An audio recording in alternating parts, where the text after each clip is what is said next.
G'day and welcome to Australian Transformers Weekly. This is episode 232. We are going to be talking about Hasbro Pulse FanFest, which is a thing that happened in America this week, along with many other things that happened in America, which this has gone well from the beginning.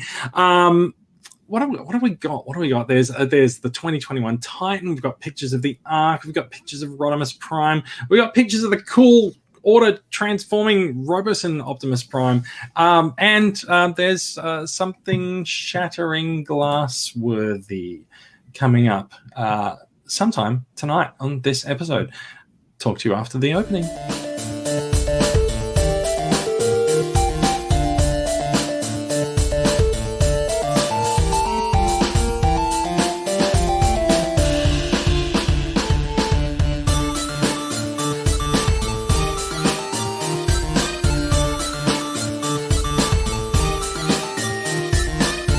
And that will be the last time that I actually read stage directions on the podcast this evening. Spoiler warning, it probably won't be. But so welcome to the show, everyone. I'm Jason. Joining me tonight, we have Bradley coming to us from over in Perth, where I believe it's, is it 3 or 2 hours in the past now that we're not having daylight savings over here? It's 2 hours in the past now that you're not doing crazy shit with your clocks. Yeah. I mean, like the crazy shit with our clocks could be anything, including daylight saving, but you know. No. Yes, let's make the podcast about daylight savings now, shall we? Yeah, that'll get us going for a few hours. You're welcome, we milked 50 episodes of the Tesla battery in Adelaide, so I'm sure we can get at least 10 episodes out of daylight savings time, right? All right. The other ominous laugh that you can hear there is coming from Tony Kim in an undisclosed location somewhere in Sydney. Tony, how are you doing? Yeah, good, guys. How are we going? What a great time to be a Transformers fan, hey? Oh, the treasure trove of stuff we're going to talk about tonight. I'm so excited. Yeah. You're so excited and you just can't hide it. I know. I want to. I actually made Bradley facepalm. Yeah. Congratulations. Externally as opposed to internally. No, usually he's kind enough to facepalm on the inside. Exactly. It's just polite enough to do it. Yeah. So it's been a couple of weeks. I had a bit of time away in Melbourne. I trust nothing happened. I trust nothing happened over Easter that was important to Transformers because Hasbro saved everything for the weekend after Easter. Pulse FanFest was Saturday morning our time. We are recording this live on Sunday night on the 11th of April. And so we've had a day and a half to digest the news and madly search the internet for pre-order links for everything that was announced. Now that we've all safely pre-ordered everything, we're going to tell you what we think of all of the items that are up for grabs. We will be returning to the sort of more regular news format next week, which is another way of saying we don't have a run sheet and we're completely winging this tonight. So I think without further ado, should we get started on some news, guys? Yeah, absolutely. Sure. Let's do it. All right. We're going to move swiftly on and get to the news. Straight into news. Hasbro news. That will take us into some news. What news comes from by yonder?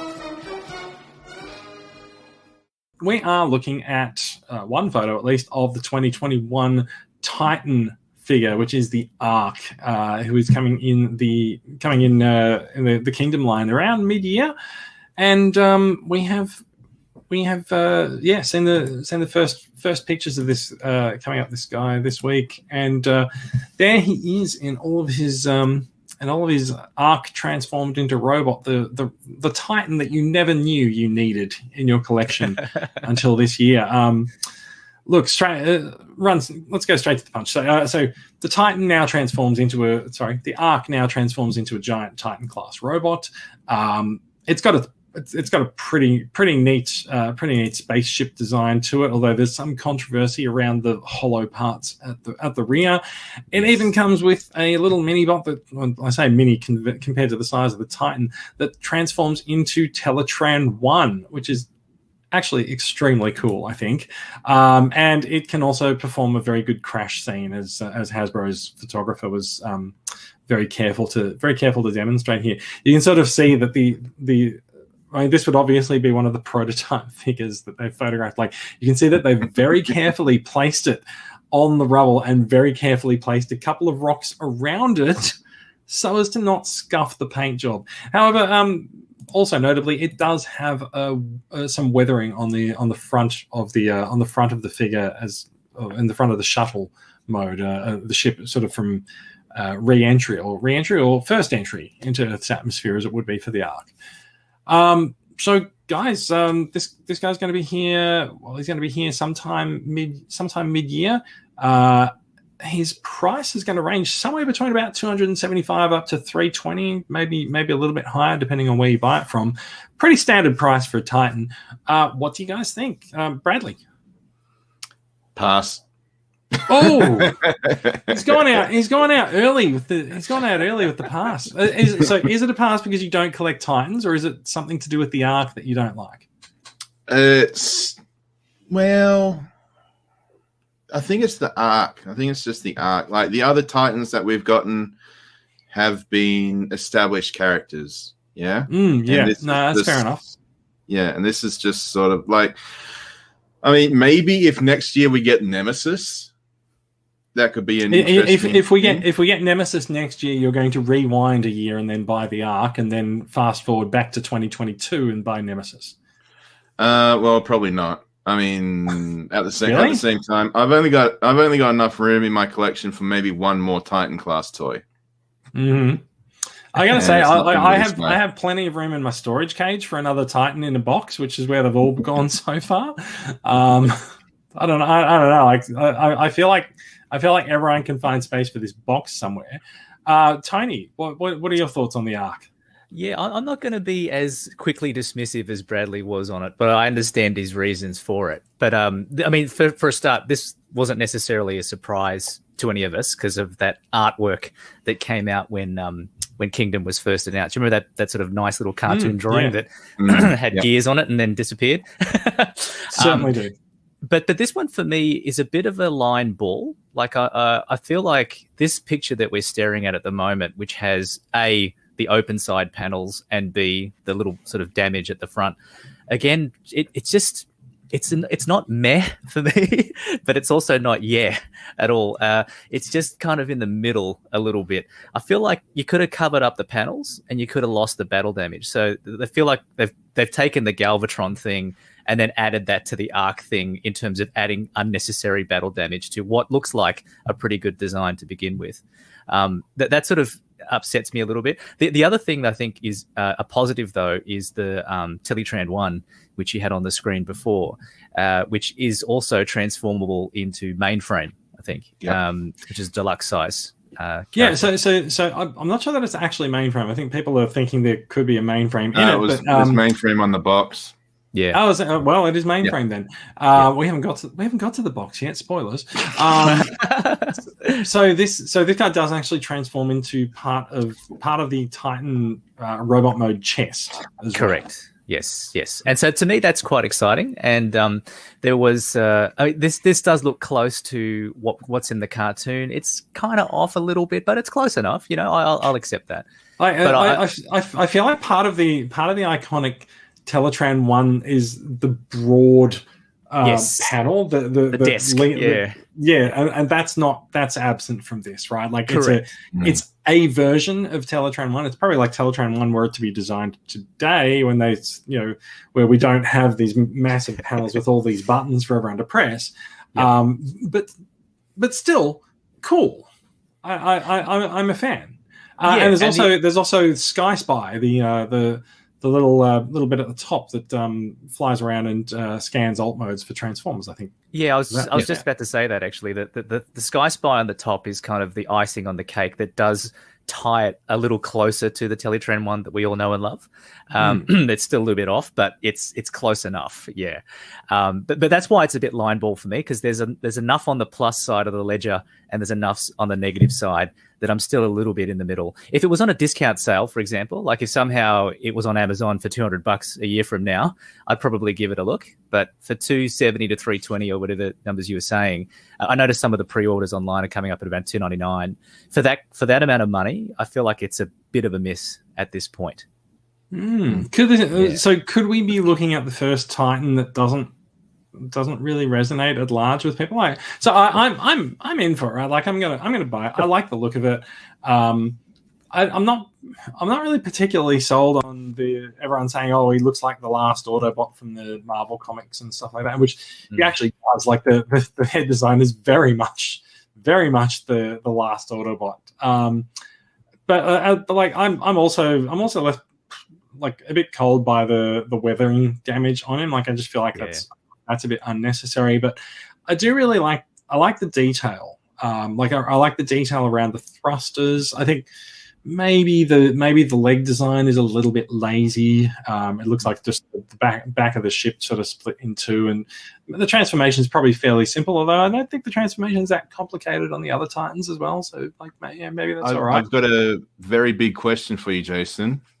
Yeah. If this was repainted and remolded slightly into animated Omega Supreme, we will get to that question. All right, we'll get to that question in a bit. So yeah, look, I like it. I think it's nice. It's nice to see someone sort of having a go at making a new Titan figure, because like the Titan class has been pretty much stuck in a G1 rut, right? In fact, I say nothing happened over the Easter weekend, but we did see Black Zarak revealed, and we haven't sort of covered that off in news because we didn't do an episode last week. But Black Zarak is a very Japan-centric repaint of Scorpinock, which has been sort of anticipated since we got Black Rurichi, the gold repaint of Fast Track. And I honestly thought they weren't going to do it, and everyone's been like, Black Zarak. Bloody hell, they do Black Zarak. So there's actually a like a Generation Select Titan coming. I think that's actually probably a testament to the strength of the Generation Select line and how well that's actually been received by collectors. That hey, they're gonna pump a Titan into the collector oriented line. I reckon that's pretty cool. I think it's cool to see them sort of do a new character as a Titan. But at the same time, I will quote myself in talking to someone about this on Messenger the other day. He said, "Oh my god, have you seen the Arc? It's the new Titan." I'm like, "Yeah, like it's cool, but it's bullshit."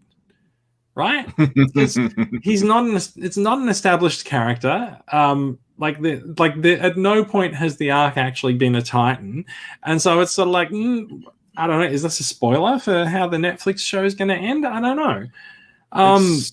It's sort of but like, it is bullshit because he's not a character that we all know, which is where Titans have come from in the past. Yeah, he's not an established character, but he's an established location, which is, I mean, like we know the Arc, but not as a character. Well, this is an interesting point, though. I mean, like economically, what it does suggest is that Hasbro are probably running to the bottom of the well here, and they're scraping the bottom of the barrel in terms of we need a big Titan type entity. We've done, Metroplex, we've done Scorpinock, we've done et cetera, et cetera. Now we don't have anything. So what we need to do is monetize a location, as Bradley's saying, right? So we're going to turn it into some cash somehow, and let's create this whole Arc turning into a robot thing, which has never been seen, right? But then you've got in cartoon, but then you've also trying to mix it with a little bit of the mythology in the comics with the last Autobot, so you're kind of attracting buyers that way. But it's to your point, Jason. I totally agree. I don't know if they actually are mixing the last Autobot into this at all. Like, it doesn't appear. Yeah, but it doesn't appear to be an acknowledged connection in any of the media releases. It's just, that's just what the face looks like. Has there been like a character profile for the Arc yet, or is it just Titan class toy the Arc? There probably is a character profile for it. If I look at this, there is no character profile for it. There's a lot said. It says Autobot Arc converts between Arc ship and robot mode in 26 steps. Figures chest pieces. Like, it describes a lot about the toy. It doesn't actually give you a profile on the character. And maybe it doesn't. Because there isn't either, one. Right? Yeah, maybe it doesn't. Yeah. No, fair. It's like saying, did Castle Grayskull need to have sort of the transformable bits? You know, the bits where it opens up and the little snake pit and stuff. No, it didn't need any of that. I would very much like to know Castle Grayskull's opinion on everything that's happened in the He-Man cartoon. I mean, surely that castle has seen some shit, right? Absolutely. It's already got very visible face in the alt mode. Right. Yes, yeah, and the sorceress kind of lives in him all the time. You know, that must be quite a nightmare for him. Look, never gets out. Let's talk about the fact that the Ark has seen some shit, right? That's right. I mean, the Dinobots have been snipping around inside him. You know, he's had some issues. So yeah, let's move on a little bit. He got destroyed by Triptychon in season 3. He did. It did too, didn't it? Yeah. In fact, that's a. Oh, I guess so. That was in season 3, right? So that was post movie. I say this because we had a screening of the movie in Sydney yesterday. So I think this question came up. This question came up in a chat where someone had shown a diorama of like a 3D printed and modeled Autobot city that was sort of close in the diorama space. Like they sort of had a mountain with the Ark in it near Autobot City, and like suddenly it actually made sense to me. Like that's why Autobot City is where it is on Earth, because it's close to the Ark. But I don't think that's actually the case. I think it's actually somewhere else in like the real continuity or something. But anyway, I'm stuck in the weeds. I'm off on a tangent. The Ark has these very very open panels at the back, obviously where we've seen where the robot mode legs sort of fold out. I think that hasn't sat very well with you, Tony, and probably not with you either, Bradley. But I don't think you were into it anyway. Like I feel like that's perhaps a bit of a weak point on the figure, and perhaps something where there's third party companies are rubbing their hands with glee, going, "Oh yes, we can finally we can sell an upgrade piece to this." It's like. This might be the first time that they've been able to determine upgrade kits from the press photos instead of having to get the toy in hand. That's right. Yeah. Cybertron surgery. You know, this is your time to shine, guys. Like this is create a fill-in because you also with Siege, Prowl, I think it was, and also with Earthrise, Ironhide, and Ratchet. I think they suffered from the hollow leg syndrome that the Ark is suffering from here. So to your point, Jace, the third party thing wouldn't be that hard to kind of fill in. But seriously, Hasbro, like how hard would it have been to just put a little panel that just slides across or flips down or something to cover up that gap? That does look so I mean the retort to that is that it's all about part count as you get up from particular scales from one to the other, right? So like Deluxe, you have sort of there's a regular part count. Voyagers have more leaders and commanders have more, and Titans sort of have the most parts on them. But even then, I do agree with you. Surely, you know, like you can sacrifice the weathering paint and maybe put a bit of extra plastic in there instead. That's right, Jace. We're talking about 2 extra parts. Tops. There's also no. There's so it would be more than that, right? There'd have to be hinges and flaps and things like that. Okay. Yeah, from an engineering point of view, it's probably too difficult to actually realize. I mean, it is just simply covering a spot, but at the same time, we don't know how that area transforms. I mean, you can get a pretty good idea of it from the robot mode, but that area could see like a lot of activity, like the joint bulging out or something in order to accommodate coming out. True, but haven't we had figures that have suffered from parts forming? Like even with think about Netflix Bumblebee. And Earthrise Cliff Jumper, where they've got that little backpack that sort of, you know, that sits it is possible to transform them without removing the backpack. Why? Yeah. Well, why couldn't you have just put 2 extra parts that come with the Ark that you just insert into the side here to close the gap? We're done. Well, maybe parts of mainframe can go on there. maybe mainframe splits in 2 and then just sits in the legs. I don't know. Do we have a picture of the small accessory that comes with the Ark? Apparently not, because that's onto Galvatron. So there is a tiny Optimus Prime that comes with the Ark. Is that the part you were talking about? Yeah, very very tiny Optimus Prime that I think might actually be in scale with the Galvatron slug that comes with Unicron. So you can recreate that scene where Optimus Prime confronts Unicron that never happened, or where Galvatron crash lands in the Ark. I gotta say, I don't know that I really rate the scale of that Optimus Prime figure versus the Ark. No. I feel like that's way out of scale with the way that the Ark was presented in the series. And I also think even if you look at the Netflix series, right? So bear in mind, in the Netflix series, a lot of action happens around here in the sort of the command module, right? Yeah, I say command module, but let's say the bridge is there, right? I don't know what that is up there, but whatever. And so, like, you sort of know the layout of that. There's a few consoles and stuff around there, and so you can sort of get a look at like the Transformers versus the size of the thing. And like, I think those slugs are a little bit small. Yeah.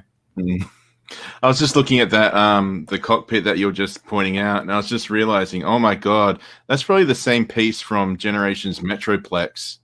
That has the stickers of Optimus Prime and RC sitting inside. Oh, does it? Extensive retool of Metroplex into the Ark. They peeled the stickers off. No, I mean, like, come on. It's well known that every figure that we get these days is an extensive retool of Combinables Silverbolt, right? Yes. I don't know where you're getting your information from, man, but it's certainly not Metroplex. Well, I mean, I would like to see one day a brand new mold used in the toy line instead of everything being repainted Silverbolt. Yeah, no, fair enough. I think we're all sick of Silverbolt. We'll see what comes next. And maybe the next line will be Transformers War for Silverbolt. Who knows? So we do know that the Ark is coming to Australia. Whether it actually hits regular retail or not, I think that might remain to be seen. Ozformers did actually post up a handy dandy guide to these things for us, and in their guide they mentioned the Ark as the King. So it says the Kingdom toys are scheduled for July to August.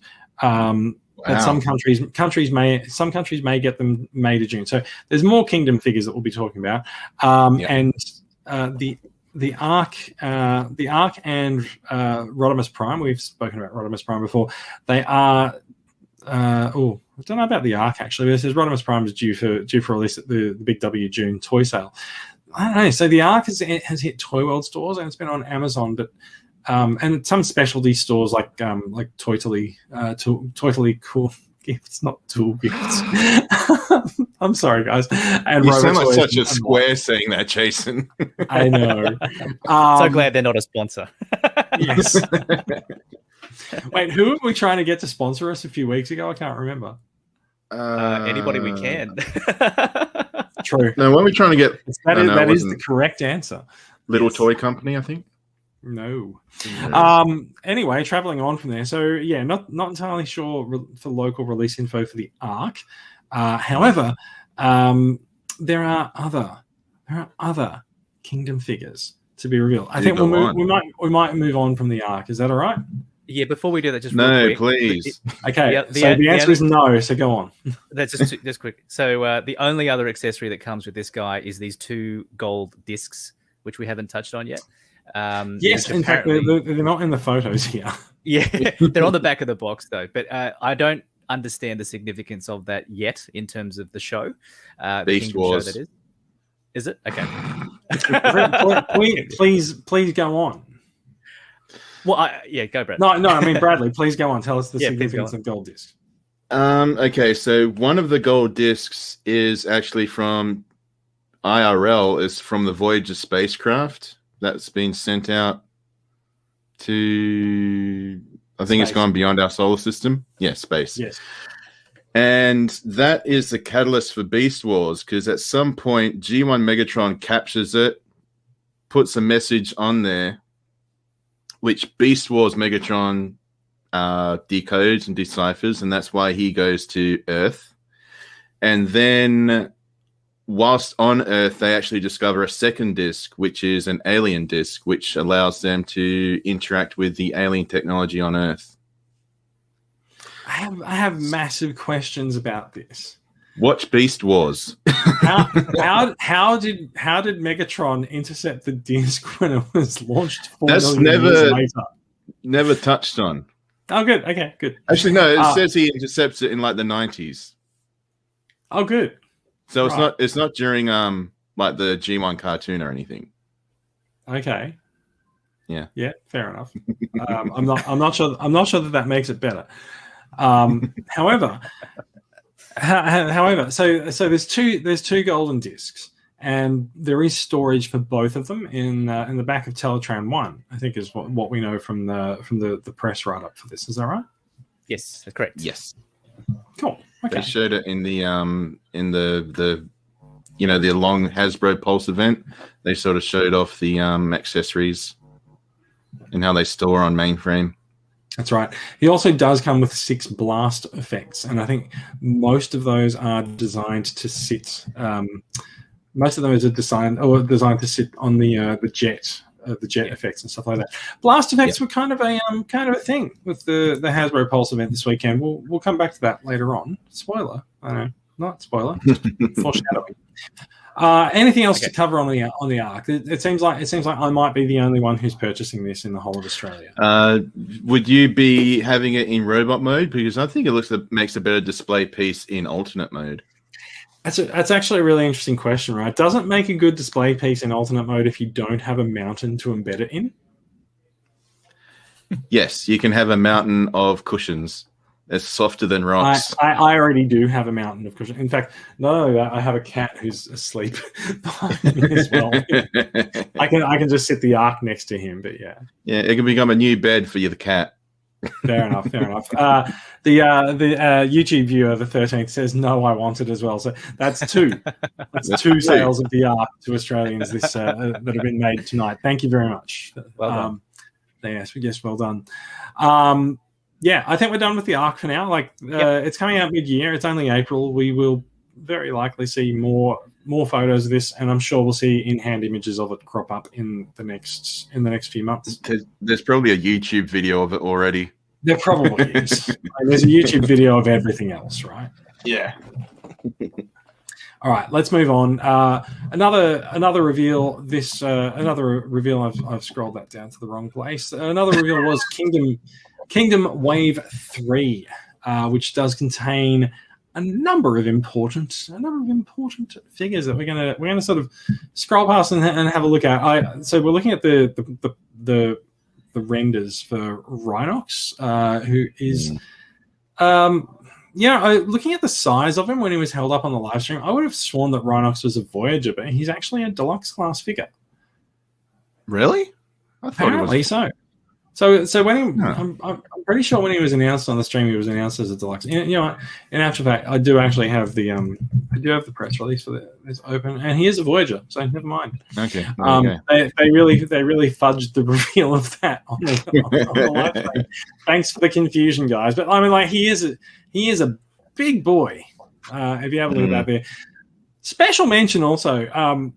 The Hasbro guys who are running the live stream, they made a few references during their live stream to a couple of things that have caused stirs in the community, and Rhinox was one of my favorite little jabs that they got in, because when they were revealing Rhinox and they said, yes, look, he's got his Rhino mode, which we've got on screen here, and they said, oh yes, and if you look really carefully, you'll notice that we did paint the bottom row of teeth. Oh yeah, they also mentioned the tongue, didn't they? The teeth did they mention the tongue? I'm not sure. I think I was too busy laughing at the teeth comment. So yeah, someone made this comment to me the other day that they thought it was quite good that Hasbro's been obviously, like, Hasbro's designers design the transformations, but when it comes to the organic shells for the beasts, they've been going to sculptors and people who actually know how these animals actually look to design their outer shells. There was a designer who posted online that he was responsible for Rat Trap's animal design, which is not to say that he's responsible for how it transforms or anything, but excuse me. So he was responsible for the outer shell design and how things look and like where particular muscles are and things like that. And so I think it's worth calling out that Hasbro's obviously gone to a lot of effort to get the beast looks of these characters to look really, really genuinely like the animal that they're supposed to represent. Like there you go. So we're looking at Rhinox's alt mode here. Definitely like a really, really competent Rhino design. A lot of texture to the outer shells with the rhinoceros skin. A lot of detail on the horns, and again, like detail on the eyes, and as you said, Bradley, on the mouth. And yes, there's a tongue in the mouth that's painted in the appropriate colors as well. So I think it's definitely worth calling that out. I think it's also worth calling out that more than any of the other Beast figures that I've seen, this one actually has a very coherent Beast mode. At least we haven't really seen it from the bottom, so we don't really know how well it holds together. I can see a hollow leg at the back, but come on, like it's a rhinoceros that transforms into a robot. It's cool, right? Very cool. Yeah. I went with the Thrilling 30 when that was released. What was that? It was about 7 or 8 years ago, I think. Yeah, and there have been a few people that like the Thrilling 30 mold that have just been absolutely bagging the shit out of this, and I don't think that's very good at all. I don't think it's very helpful. No, it's not. Yeah. I think this toy looks good. I'm going to wait to see if this Rhinox actually appears in Kingdom, the cartoon, because I don't think it'll just be a Beast Wars rehash or something. I think Rhinox will be appearing in the Kingdom cartoon. Okay. Well, we hope so. I mean, we didn't get any new Earthrise characters out of the Earthrise series, so hopefully that's because they were spending all the time building the CGI models for Kingdom. The Ark. We'll see. Yeah. On the Ark. I mean, again, they don't really spend that much time building the CGIs for these the things because they just use the toy CADs. So who knows? It will be interesting. It'll be interesting to see how the beasts look on screen.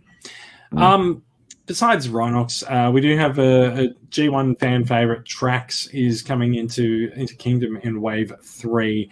We are looking at the computer rendering of the figure, which makes it look pretty awesome. And his car mode seems very accurate to his G1 mode. He's got the wings and everything on his robot mode.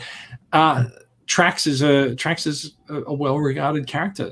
Are you guys impressed with this, or does it not quite tick all the boxes? For me, it's a huge step up from Reveal the Shield generation from 2010.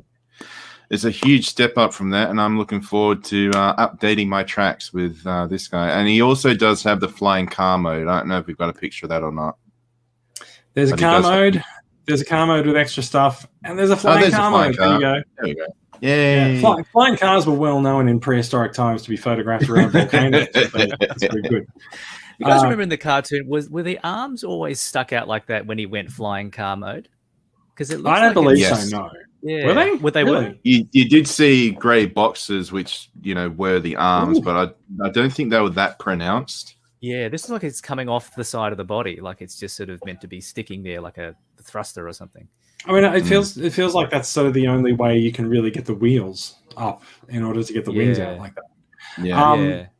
Tony, will you be replacing your Trax? Yeah, well, actually, you guys remember a couple of weeks ago, Bradley and I were talking about how whenever you see a new character, sometimes you hear the voice of that character in your head. And Jace, you don't have that because you grew up on the comics, but every time I see this, I go, gee, golly gosh, guys. I keep hearing I'd rather stay in my Dazzling Auto mode. It's time to deal with some street crime, Raoul. Is Trax actually does Trax live in Downton Abbey or something? Yeah. That's how he speaks. He's got an amazing, unique voice. Yes. Well, gosh. He sounds like a confirmed bachelor. That's exactly how he talks. And that was the one thing that always put me off of Trax. But I love the flying car mode. It's such an awesome idea that doesn't exist in any other characters, I don't think. At least not in the cartoon. I mean, let's be honest. Like, a flying car is not a great disguise for an Autobot. They've given up on the disguise by this point. Yeah, that's right. He sort of got stuck mid-transformation and discovered he could propel himself. Yeah, it always cracks me up though. There was that one episode of the cartoon where he does meet that street kid Raoul, and he gets damaged somehow, and he asks Raoul to fix him, and Raoul just lifts up the hood, and there's this one little black wire that's broken. So Raoul gets some masking tape or sticky tape, tapes it back up again, and all of a sudden, Trax is fine again. So and then later on in the episode. Are you suggesting that the G1 cartoon might have oversimplified Cybertronian biology? I'm just suggesting that Ratchet had a very easy job, and he made it look difficult, but it was super easy. You just need some gaffer tape. I needed that. No, this is a definite yes for me, though. I love this. This is such a great design. You guys are in agreement with the 13th on YouTube. A hell yes for Trax. Gimme, gimme, says. Yes. Fantastic. I'm also quite there for Trax, I got to say. Can I throw one slightly negative thing in there? Is that if you look at this picture that you've got on the screen, clear plastic for the windshield. What do we think about that? Is that slightly blue? It looks slightly blue. It is blue, but it's transparent still. Okay. I get a bit nervous about that clear plastic with the stress marks and stuff like that. It doesn't seem like Hasbro have been putting a lot of effort into reinforcing the clear plastic that they use for like Earthrise Prowl, etc. That does seem a fair comment. Also, I think you might be right. I think it might actually be clear. I don't think it is blue. Because according to the CG render, it's clear. Right. So yeah. I mean, that's worth noting. The Datsuns in Earthrise have been known to have breakage around their windscreens. The pin that flops around the windscreens has been known to the windscreen that links around the pin has been known to break off. So it's something to be careful. In particular, everyone be careful when you're transforming the roof of Earthrise Blue Streak. It's been reported on all of the Datsuns at different stages at different points. Unfortunately, I actually feel like it might also. So I've seen a lot come from the UK, and I wonder if it's something to do with the climate, right? Like the UK's had winter over the last few months as these things have been released. And so I wonder if it's something to do with the temperature there, because we haven't had comparatively as many breakages in Australia, I think. So yeah, I feel like there's something to do with the climate there. So this winter we're going to see a lot of breakages in Australia. This winter, leave Trax in the box.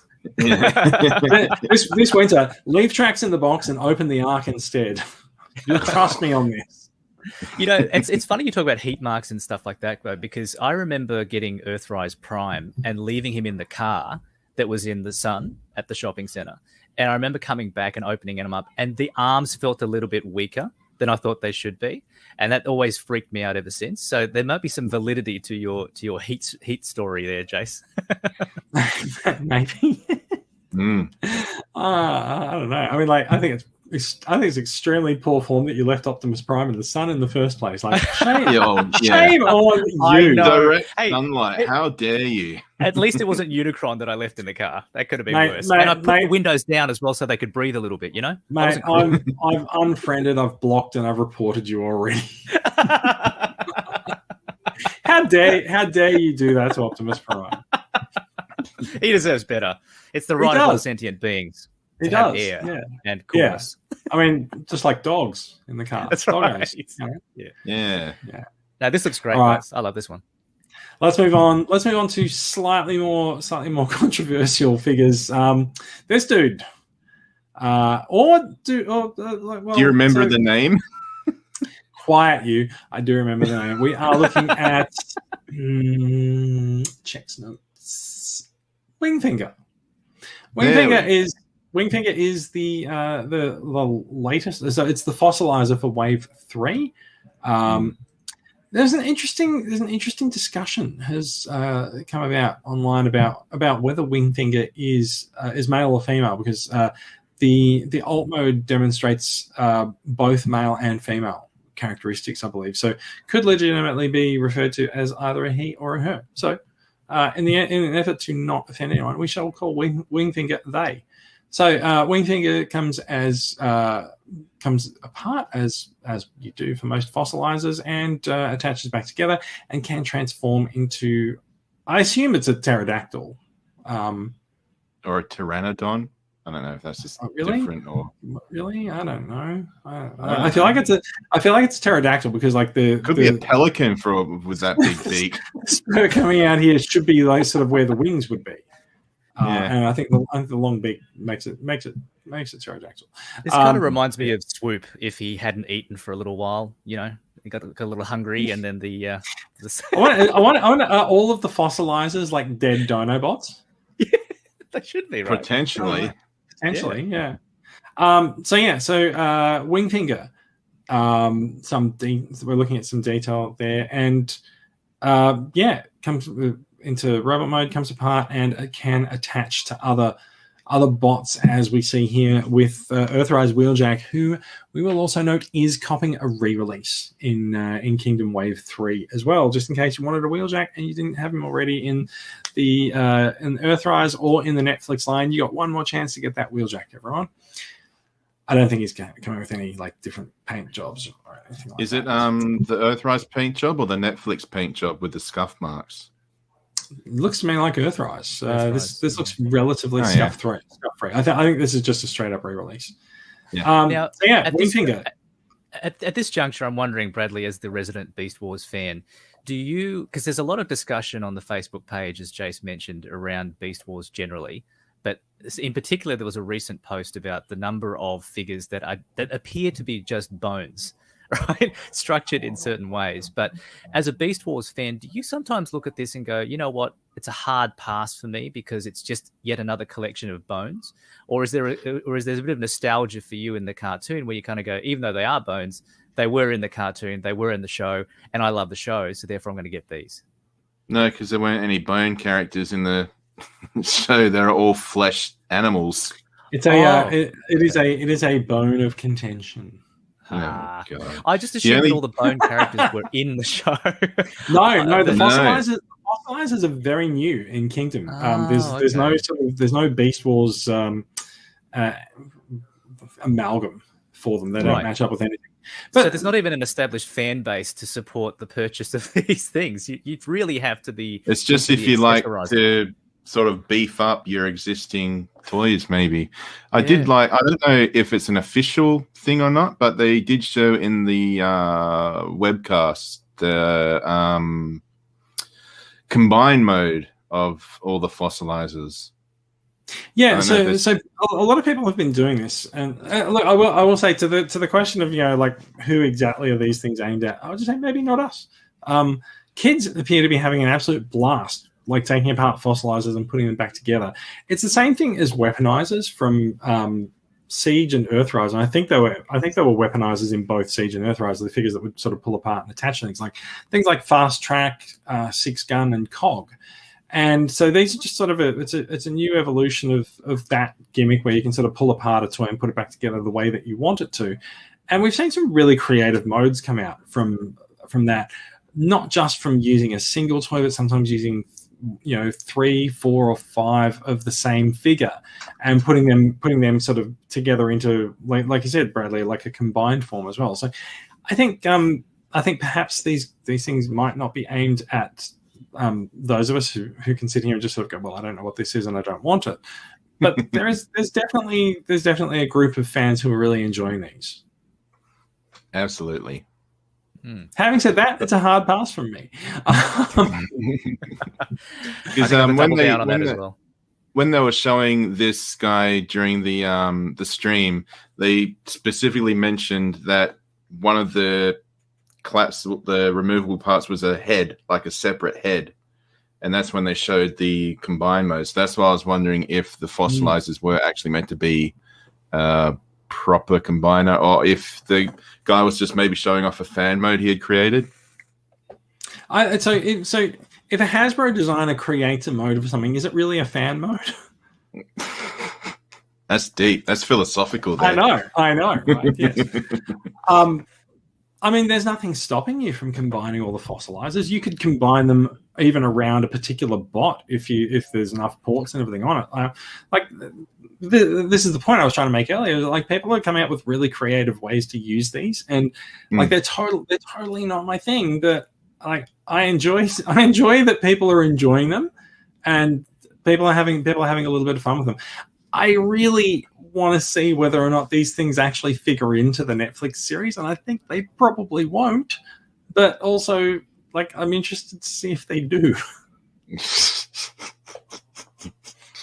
It would be, I can't work out how that would be incorporated into the show. I can't either. I can't either. And like, I feel like if the Netflix series does actually go to some length to incorporate fossilizers, it will be at the expense of something else that we'll be angry about and complain about. But yeah.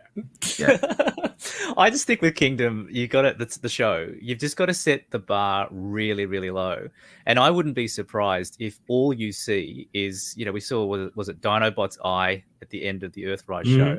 But what if Dinobot's the only beast figure? Yeah, I was going to say, it's either that and then maybe a little bit of Optimus Primal, like the back of him in gorilla mode in a shadow somewhere. And then you see Kingdom Megatron walking around underneath a volcano, a quick pan shot to him and then away. And then we're back to Optimus Prime running around the planet from one place to another with no real purpose. That's it. I wouldn't be surprised if that's the case. I think you should probably is the reason you don't have your camera on because you're actually FJ DeSanto? I am FJ DeSanto. I'm busted now. Oh god. Fair enough. I have to kick you off the podcast now. My cover's blown. All right. Let's move on. Let's talk about the rest of the Wave 3 figures for the Kingdom, because there's this guy who's been extremely highly anticipated and very, very confusing for Transformers fans. We are looking at a Deluxe Scorpenoc, and there's a lot. He's got a lot going on in here, right? He's got these giant claws. There's something inside. There's something inside the each of the claws that's a little bit different. He's got frankly a scowling face. He's got a big scorpion sting, and yeah, there's a lot to like about Scorpinock. It's been confusing the shit out of people who bought the Earthrise Scorpinock last year. Like, how did they shrink him down to a deluxe class? Well, they didn't. And they do a thing called reusing names. It's to preserve trademarks, and here we are. So there's his CG render of his Scorpion mode, and if we go down here, we'll see some actual photographs as well. So Bradley, Scorpinock, great Decepticon or the greatest Decepticon? Sorry, Predacon. Well, in the show, he's a berserker. He doesn't really have a personality of his own. He always speaks like Scorpinock, loyal to Megatron. So he's Lugner. Kind of. Or Scooby-Doo. But really dumb. He's not voiced by Frank Welker, Tony. No. Doesn't have to be. But he's pretty cool. He's only around in the first season. He's killed off very quickly in the second season. He's very cool. He hasn't had... Was his voice artist someone that was hard to get hold of? No. Okay. They just did it so they could sell more toys. But I've got the original. How unlike the Transformers franchise to do that. Yeah, I know. They just wanted to. I've got the original Beast Wars Scorpinock, and it's very, very back heavy, and its knees are very weak, so it's prone. Like I have to have it stood like at the back of my collection with the tail leaning against the wall. This is looking amazing, though. If you want to know what the things are in his claws, so that picture that we're looking at right now, it's his Cyber Bee. A Cyber Bee, right. Yeah, so he uses this as a scout.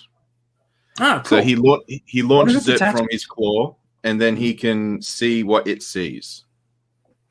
So there's a lot of detail. Yeah, I guess. There's a lot of detail on that as well. It looks like there's at least two different sort of greys on it. The eyes are painted red, and I've put the tooltip up right over the bottom. Sorry. And there's the wing colors as well. Do you reckon this detaches? It looks like it might. Yeah, it does, because they said you can actually swap the claws. like the interiors of the claws, so you can have one hand doing missiles, the other hand doing Sababy. Yeah, cool. So yeah, I just really like Scorpinock because in Beast Wars, like he uses his claw hand with the missiles. He uses them really cool. He uses them in the first episode to boot Dinobot from the Predacons, and then there's another shot where he's just endlessly firing missiles. He goes, poof, poof, and then he goes. So he actually does snap his. Are you saying that Scorpinock actually has a chick chick boom moment? No. But he does like when he transforms, he sort of clips his pinches together like maracas. It's really cool. And yeah, like I said, he's a berserker. He's just a brute. The only thing that's a bit off is his beast mode, but other than that, I'm really looking forward to getting this guy. So why is the beast mode off? Well, it's just a cartoon thing. His face is actually sort of like on the ground, and the claws are sort of not coming out of the side of his head, but like on the same level. Whereas here we've got like the claws together and his head's above them. I think it's really cool that he can actually sting his prey right in front of him, right? Like the stinger can actually reach down and do that. Yeah. Well, the original Beast Wars toy does have a sort of like the tail is sort of forward up on itself. You pull a lever and it sort of extends, but I don't think you can achieve that we're seeing in this shot here. So this is going to be really pretty cool. Mind you, at the same time, I don't think he ever actually stings anyone in the show. Maybe not. I mean, like he's a scorpion. So I was going to say he's a Scorpenoc. He's a scorpion. So like that absolutely is something that scorpions should be able to do. Yeah. And Tony. This could be something the Kingdom character does. Could be, yeah. I mean, Scorpinock failed too. Tony, Kingdom, yes. Scorpinock. What do you think? Yeah, I can admire the design. I think it looks really good. And you know how you were talking about Rhinox and the texture of the skin. I can see on the claws as well. There's a similar kind of texture that they've got there in this photo and across the tail as well. So it does look pretty cool. Again, I'm just a bit agnostic to it because I don't understand the show. But Bradley, if you were to put this Scorpinock in terms of popularity against the G1 cartoon, where would Scorpinock kind of sit? Is he kind of mid-range, more like a Bumblebee type character? Is he at the popular end, or where would you rank him? I would rank him sort of mid to low. Like okay. He's not really particularly remarkable, and after he's gone from the show, you don't really miss him. So it's kind of like a wind charger or someone like that. It doesn't really appear. Oh, much, that hurts. much. Oh, I didn't say skids, did I? No, that would hurt. So I feel like there's a bit of an undercurrent of people anticipating Scorpinock, right? Once it became known that Kingdom was going to be sort of the Beast Wars reference, like people have been sort of bit of a chant, bit of a like I said, an undercurrent. People have been looking forward to seeing Scorpinock, and I think the figure was in one of the early leaked lists saying, Scorpinock is coming, and so we've known that it'll happen for a while, and so here we are now looking at wave 3 of Kingdom, and there it is, and so I don't think it's a surprise that it's here, but I think a lot of people might be quite happy with the design of the figure. I think it's just because if you look at all the other Beast Wars characters that we've gotten in Kingdom, they've had more than one release. They've been released a few times, whether it was in the original Beast Wars, in Generations, or, in another market. Beast Wars Scorpenoc has had very few releases. Like, I think there was just the original toy. I think there might be a couple of robot heroes of him, but there hasn't actually been another Transformer of him since Beast Wars. Yeah, fair enough. He doesn't seem to be a character that's gotten much love from Hasbro. Yeah, exactly. And this just looks amazing. I really like the individual arachnid legs, because the original Beast Wars Scorpenoc just has legs that are sort of taped together, and then in robot mode they sort of become his ribs. But this one looks like they're all individually posable, which is pretty cool. I feel like the individual legs might borrow from Black Arachnia in sort of each of them. So in Black Arachnia's case, each of them is like individually articulated and also quite strong as well. Like she can actually hold on to things and hang off things with those arachnid legs. So And she maybe can hold herself Scorpinock up. can do the same. Yeah. Yeah, looks like this Scorpinock might be able to hold itself up as well. Yeah. But that could just be a trick. Possibly. We'll see. Shall we move on? There's Yep. two more figures that we want to talk about in here as well. One is the big purple guy. We've talked about quite a lot over the last few weeks. Galvatron, leader class Galvatron coming in wave 3 of Kingdom. We're finally looking at official photographs of him. So Galvatron does transform into his cannon mode and does come with the two extra guns, which is not really explained in the press release why those guns look like the ships, but there we go. There is another feature which I've only just learned about, is that the matrix can actually be removed from the chain, because I thought it was all one molded piece. But no, I'm pretty sure we've seen the matrix separately before. So we're looking at the back of the box there, and so here's a lot of the figures there. Is there a photograph of him holding the matrix or something? No. I mean, he's a good poser. What is that? So look, we've looked at Galvatron before. Is he still a must buy? Is he a maybe buy? Like, where do you guys fall on him? Must. Definitely must. I think the photos like this one on the screen with the little wheels on his arms, that don't really help the cause. I know I know what you mean with the tank treads just sort of like sticking out well past the elbow. Yeah, I agree. But still a must buy. I'm curious though, Bradley, why they would actually have a detachable matrix from this. Like, for what purpose would that? It's just a repaint from the Earthrise Optimus Prime. No, I know that. Is it actually this matrix looks a little bit different? Yeah. No, it is actually the same, because they said this toy is the reason why Earthrise Optimus Prime's matrix is hollow in the back. Right. Because you actually that's how you attach that via the chain, because there's like a plastic nub at the end of that chain, and then the matrix just goes around that.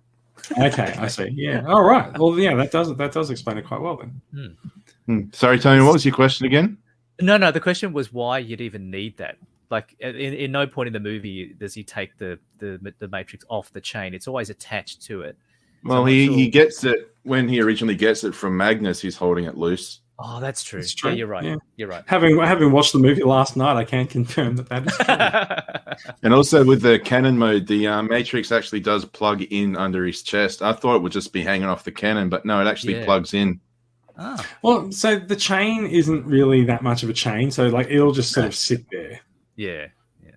But it does plug in directly. Like there's a little T cross on the back of the chain, and plastic thing, and it plugs into the cannon, so you can get this sort of weird cannon with a matrix attached to it. So which is weird. Go on. Yeah. No, I was just going to say it's weird because you never actually see him. I only just learned this recently. When you see Galvatron with the matrix on him, and when he transforms and attacks Unicron, there's an animation area. He doesn't have the matrix around him, so you never actually see him in cannon mode with the matrix hanging off. I mean, when he transforms and attacks Unicron, isn't he about like 5 pixels large? No, you can actually fully see him. He's full sized, and he doesn't have the matrix on. Unicron picks him up, swallows him, and suddenly he's got the matrix back on his neck. But isn't there a bit when he's fighting Hot Rod inside Unicron's gut?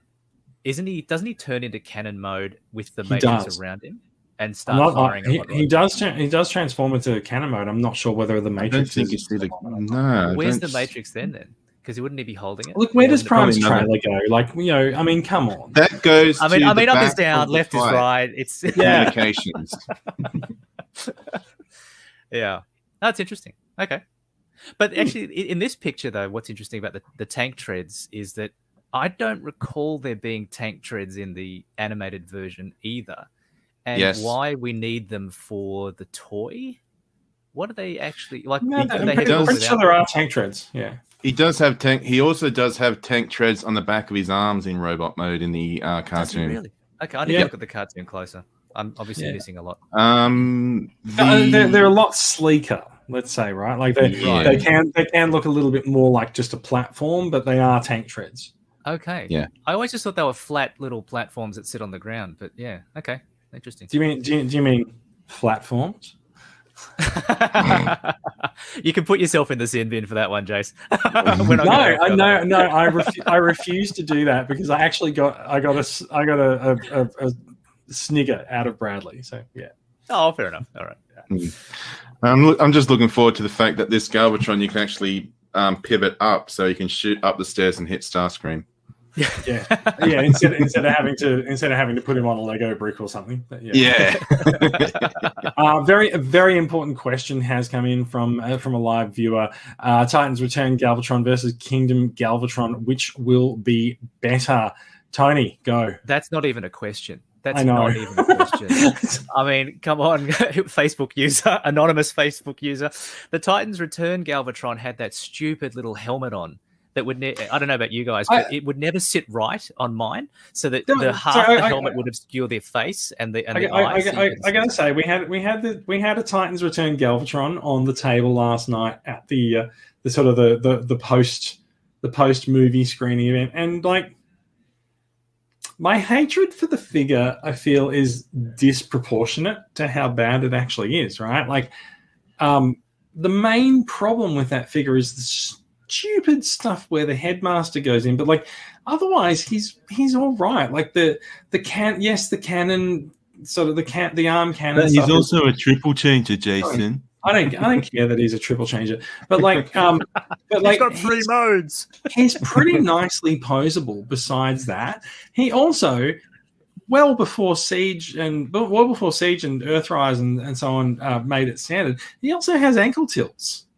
Like he's not actually that bad. So like, I will be the one who actually says, hey, you know what, the Titans Return Galvatron not actually that much of a dumpster fire. However, to completely agree with the 13th Kingdom all the way, absolutely. I refuse to waste my money on Titans Return. I did waste my money on Titans Return, and I sold it off, and I have open play Big Cannon instead. And anonymous Facebook user also says, "Lol, I didn't mind the Titans Return version," which, like, fair enough. You know, I've got the fine. I've got the TR version customized, you know that? So he's not a headmaster anymore. He's like an all one-headed guy. So, he's a one-headed guy. He's a one-headed guy, yes. But I'm really looking forward to... Except for Rack and Ruin, aren't most Transformers one-headed guys? Well, I mean, there's this guy who's just one head. Yeah. But I'm just really looking forward to this because having an official Galvatron that doesn't have a ridiculous headmaster gimmick. Yes, spot on. Yeah. I mean, also, like, let's look at that face sculpt as well. Like, that's pretty gorgeous. Is there a close up, or did I go past it? I think I went past it. I think you went past it. It's a pretty nice face sculpt. Yeah, it's just that battle damage, guys. Just that battle damage. That's the very minor point. Yeah, I hear you. I got nothing for you though. But no, that's. I think he was a bit scuffed up when he got pulled out of the lava at the beginning of season 3. Probably. Yeah. Yes. Okay, I'll give you that. But and all of these photographs are suspiciously taken around a lava pit. Yeah. Yep. All right, Galvatron. Pretty much going to be bought by, I think, most Transformers fans in Australia, assuming it gets here. Let's move on and look at official photographs, finally, of Commander Class Rodimus Prime. Now, we do know that this guy's quite large. Now, we've been given... He's Commander Class. He's Commander Class. There is obviously sort of the split between the cab robot and the trailer, but look, there's a lot of excitement over this guy. A lot of people are very excited to have a large Rodimus Prime figure with the sort of, you know, the G1 trailer and things to play with. Look, What do you guys think? I am beyond excited, and then when I saw the Matrix, I was like really, really far beyond excited for it. So I want it now, because like I legit thought, because Commander class, I was picturing this guy the size of Jetfire, but then when we saw the photos a few weeks ago of him standing next to Studio Series Hot Rod, it's like the perfect sort of evolution. You know, between instead of actually being the evolution set we got with Power of the Primes, he does certainly seem to borrow quite a few of that figure's tricks, and I think having seen that it is actually much larger now, yeah, I'm totally there for it. I think it's been very well done. Yeah, I think I'm in and actually like. Oh, sorry, Bradley, you go. I was just going to say, like the face sculpt, I really like how he. You know, just like when after he opened the Matrix, he's become like a seasoned, mature fighter. Yeah. A couple of things for me. If you could stay on that shot there, Jace, of the vehicle mode, like it's not clear plastic, but it is more transparent than the old Hot Rod figure in terms of being able to see inside. That's not necessarily a problem, by the way, but I just. Again, I get that sort of nervousness around the clear plastic. So I wonder whether there'll be reports of people having stress marks across the top there. But also the box art. That's another reason for me to get this. Like, how amazing was if you scroll up, Jace, the actual box art on this thing looks fantastic. The box art is pretty impressive, isn't it? Oh my God. That's another good reason to get this thing. The one thing that's interesting to me is that there's that green circle design that's hanging behind him, which I assume is something to do with the Sword of Primus, because it's also on the back of the box and he's standing on that same green circle. I don't know what significance that actually has. I think it's his dream catcher. He writes it up on his vision board as well. Yeah. I gotta say, I was actually wondering if this might be something to do with the golden disc stuff for Beast Wars. Or Beast Wars, sorry, for Kingdom. I don't know. Yeah, maybe. We don't really know what significance the golden disc has, and it does look like it's almost like one of Doctor Strange's spells or portals, right? The Eye of Agamotto or something like that. Yeah. So would you guys say that this pretty much confirms Rodimus Prime is going to be appearing in the Kingdom cartoon? Because I don't know. No. Shit. I'm not familiar with the story of, what's it, the Sword of Primus or whatever it is he has? Is that an established relic? Or it's an obscure IDW comic, I think, which was from like 12 years ago. And there's some quest that Rodimus has to go on where he has to choose between the sword and a gold disc. And he chooses the sword, and that's the right option. I vaguely recall reading it ages ago, but it wasn't anything to write home about. So I don't necessarily know why this is here. Unless it's just to sort of have something to swap for Grimlock, to give him a sword to carry, that like a proper one. Oh, that's a good call. Yeah. So it is the Sword of Primus. The press release says inspired by the one featured in the comic books. So fair enough. Yeah. Look, you know what? I kind of think it's a good look to give Rodimus a sword. Yeah, it's interesting, isn't it? Yeah. It does make him look more warrior-like. A little bit more like Springer as well, with Springer with the swords.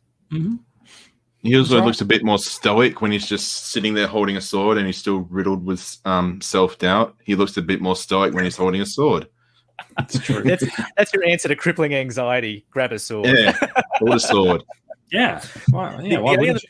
I remember mentioning, guys, I read somewhere that apparently the trailer or the Winnebago is meant to clip into or connect into Omega Supreme.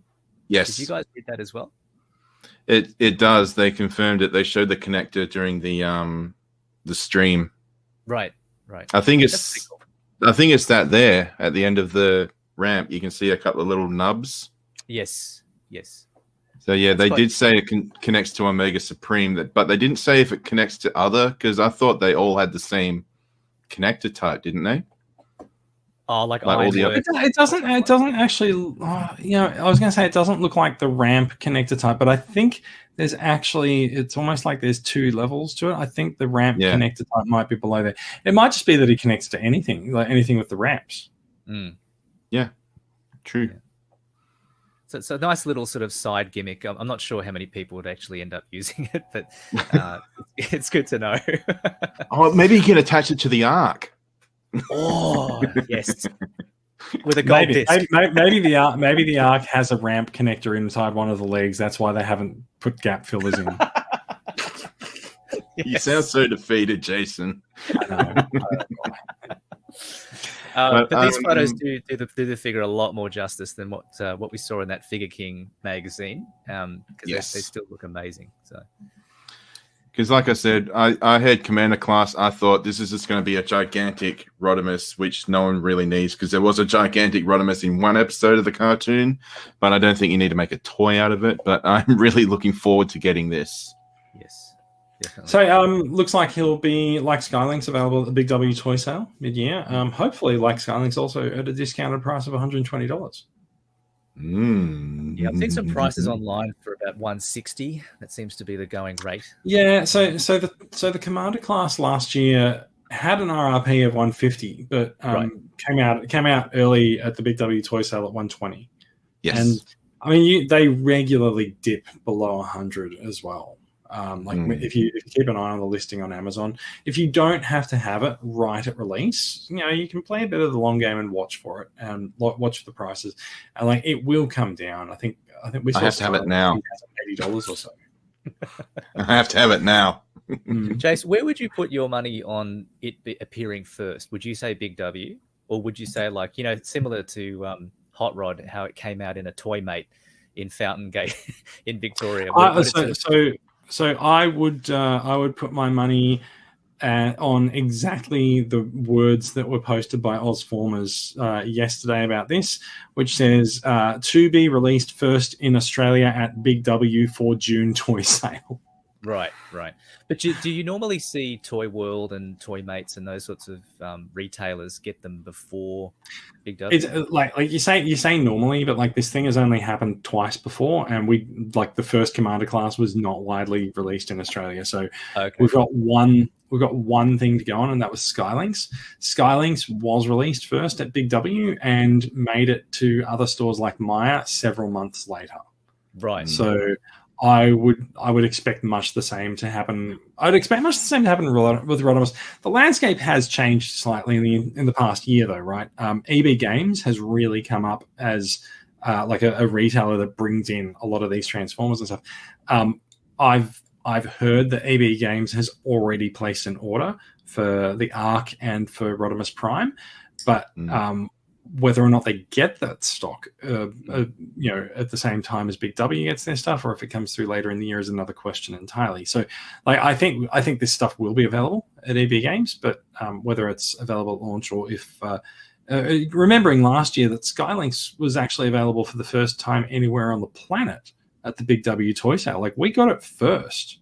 There was a big thing, a bunch of fans sort of, got together to actually send a thank you to Hasbro for releasing it first in Australia. So, there's precedent for this stuff sort of hitting Big W first. And I think we also, bearing in mind in 2020, we all cleaned out our local retailers of Transformers, which I think has made Hasbro sit up and take a little bit more notice of the Australian market for releasing figures here.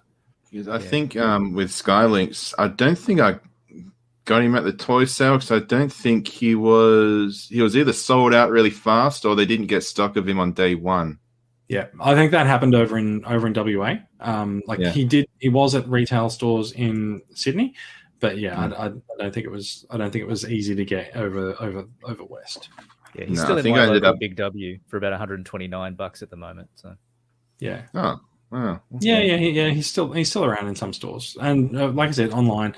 I mean, look, the Skylinks is probably been one of the easier figures to get. Actually, people would walk in and just go, "Oh, there's still a Skylinks at Maya. Thanks. It's sitting next to those grapples." But yeah, I think it's a grapple sitting there going, "Hold my beer." Let's move on. We've got three more things that we need to talk about, and it is time to get a move on. Can I throw one quick thing before we do close out on Rodimus? Go on. We haven't seen a picture yet of Rodimus next to Galvatron, And I know you, Jace. I don't know you, Bradley, but I know Jace. You're not a stickler for scale, but I am, and I feel like I'm a bit nervous about how tall Rodimus is going to be standing next to Galvatron and whether it's going to look okay. That's my only final thought. So there might be. I think there are. Yeah, I think there are photos. Is there? Oh, okay. Yeah, I'm sorry. I'm trying to load up the Transformers Facebook page because they showed more photos of all of these things together. So in your mind's eye, Tony, how tall should Rodimus be compared to Galvatron? He is a smidge shorter than Galvatron, like a smidge. Let's go here. Oh, that's not really working. Because you got to remember, like at the very end of the movie when he first becomes Rodimus Prime, he's actually quite a lot taller than Galvatron. Is he? Because I remember he gives Galvatron is having a hug. Movie last night. I can say with some authority this is true. But then there's a bit where he runs up to Galvatron, gives him a bear hug before he throws him out the window. But in that scene, it didn't look like Rodimus was taller than Galvatron. Yeah, but Galvatron was standing on his feet and he punches up and he hits Rodimus in his chest. Okay. Yeah, no, he's so Hot Rod does noticeably get much larger as Rodimus. So I remember that bit. Yeah. But just relative to Galvatron, I don't recall him being that massive. But okay, that's interesting. But at the same time, though, you very rarely actually see Galvatron and Rodimus confront each other during the cartoon. True. It's true. I'm gonna say that there's the photo that might have them all in it is not actually there. There are. Wait, I will bring this up. This will be amusing. So is it a Digibash like the Galvatron from the last episode? It's not a Digibash, right? Was this the photographs that you were thinking of? The full wave photos, Bradley? No, I thought there was actually like a couple of fan photos. No. So the Transformers Facebook page released these photos, right? And so like you've got half a diorama here, and then you've got half a diorama there. Like if you put them both together, you've kind of got Rodimus and Galvatron together, but like they aren't together. The only thing that connects them is the arc. But if you look at this, like there's Trax's gun. And so they are literally two halves of the same image. So like if I was to like flick them really fast, that helps a lot. We'll give whoever's watching the stream a fit. But it doesn't help. I'm sorry. Yeah, no. I think Rodimus would have to be taller anyway to justify the Commander class price. Yeah. I think he's not like. But hang on, remember they're using the Winnebago to justify the Commander class price. They're using making multiple things. Yeah, that's right. They're using Rodimus as a leader class figure, but at a Commander class price because of all the extra stuff that they're throwing on top. All right. Actually, let's move on. Well, I was going to say, here's a question: are we paying for a Commander class size figure, but not getting a Commander size bot? Yes. As you said, I think the trailer is sort of the justification for the Commander class price point. The bot does seem as large as Galvatron, if not slightly larger, and then the trailer is sort of bonus bits beyond that. Is that right? Bonus plastic, yeah, extra plastic that you can attach to your city bots. Yeah, bonus extra plastic ramps. Yeah, that's basically it. Yeah. All right, I'm done. All right, we're done. We're done. We're going to talk about this year's Centurion Pack next. No, we're not. Yes, we are. Yes, we are. Okay. All right. So this is Tricranius, which is very much this year's Centurion Pack. He's a deluxe scale figure that comes with an accessory pack, and in the case of Tricranius, he's a fossilizer figure, which is very much in the spirit of Centurion last year, being a weaponizer. And the blast effects come in a variety of colors, as long as you're happy with blue and red, or aqua and pink. We might go with, right? So, I gotta say, like as I said, I'm not really on board with the fossilizers, but the red and orange and black colors on this one, I actually think are pretty hot, and I think this might be my first fossilizer. Well, I know Jason, it's stay strong. I know it's my first fossilizer because I've already pre-ordered it, right? Because I'm not dumb, right? Because I saw what happened to the Centurion pack last year, where people are trying to acquire it for like $4 million now. So apparently, it's really important to get that oversized gun for Earthrise Prime. But This is kind of our fault, right? Like, we saw the accessory pack on Centurion last year, and as one, the community went, "Yeah, that's cool, but can you do it with blast effects?" Well, this is what happens when you ask Hasbro, "That's cool, but do it with blast effects." Is you get blast effects. So can I just say, I kind of disagree that this is the same level as the Centurion pack. Really? Because I feel like the Centurion pack had some really great little bits that were very that's fine, but like you're talking about, like whether it's elevated as a must buy, like it's clearly this year's Centurion pack, right? It's a generation select figure, break apart figure with a box of accessories. Yeah, if you mean I'll give you a figure that no one really cares about plus a whole box of crap, then yes, that it is very much like the Centurion. Yeah, that was exactly what I was getting at. But having said that, though, there are different levels of quality crap in the box, right? Because I think I would not spend the money on this one because of the blast effects, because I feel like you get enough. I mean, we're all collectors, right? So we've got an accumulation of random blast effects lying around as well. But the coloring of these ones is just a little bit strange. I have like an in-flight zip-up like amenities bag full of blast effects, right? So like, yeah, exactly. Yeah, I hope you don't take that on holiday. I totally agree. I don't think the blast effects are as desirable as the accessories. They're just missing something. The coloring. Yeah, but I'm still going to buy it. You already have. Yeah. I already have. For me, I mean, like I'm a dummy, as Jason would say, because I didn't get Centurion. I don't know why I didn't get him right away, but here I am, like a year later, still hopeful. Not gonna lie, but then I see this guy, and I'm like, I don't think this guy will have as high a demand.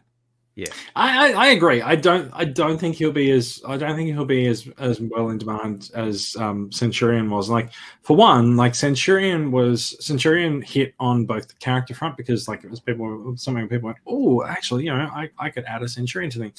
No, I don't think that Tricranius is a much in demand character, and I do think that the blast effects could well have been done in different colors. That might have been nicer. So. Yeah, no, it's totally fair. It's totally fair to be down on it. I'm just trying desperately to justify the fact that I've already ordered it. But yeah, I'm not even. I'm not even sure what I'm going to do with the blast effects, because I don't display my characters with blast effects on. I only display Hot Rod with the Matrix blast effect. But what I'm thinking is, see the three pieces on the left-hand side at the top? Like, you got the bigger blast and the middle blast and I reckon you can put them on a Matrix. It's a similar color. Yeah, maybe. Yeah. Although the Matrix doesn't have a standard connector port, so like everything needs to be custom made for. All right, yeah, I'll get rid of it then. I wonder if this was the same price point as the Centurion pack. Was it around the same price? Yeah, see, I think you're getting ripped off then for this. You're swapping blast effects for, Prime's gun. You've got a little mini roller. You've got a little mini Megatron. Oh god, all that great stuff that was in that pack, which, like Bradley, I now regret not getting at the time. But compared to this, I mean, come on, it's chalk and cheese. It's like, why would anyone get this? But remember, Tony, Jason takes photos for Instagram and Twitter, so he could actually use the blast effects for a practical. Fair call. I could, but I don't. Yeah. We're trying to help you justify this, Jason. Hang on. Like, I'll look over here, right? Do you see? Wait on. Hang on. I'm gonna put myself up full, like, in here, right? So I do this right. Right. Do you see this? This thing. This has got blast effects in it. This is where my blast effects are. Can you hear that? That's the blast effects that I have in my collection. Do you know where they sit? Over there. So you just paid all that money for that blast effects thing to fill up that little toiletries bag. Essentially, what we're talking about. My in-flight toiletries bag requires feeding, like Unicron. So, yeah. I'm just worried that, like, if you go on holiday and you're in a rush and then you get to your destination, you open up your bag, like, blast effects. Where's my toothbrush? Blast it. Yeah. I agree with does, the colours, does anyone have any thoughts on Tricranius, the character that's included in the pack? Or I won't be trying Tricranius. I was literally just saying then that I think I agree with you that the colours look really good. I like the black and the orange. That's a nice colour scheme. Yeah. I like that you said that you were literally saying it when you didn't, but yes, I did. I was trying to get it out, but you keep cutting me off.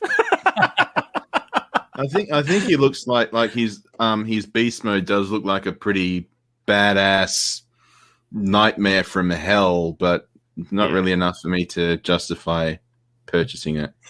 Yeah. I'm going to bring up our friend the 13th. He says, I think he looks good, but I still don't like it.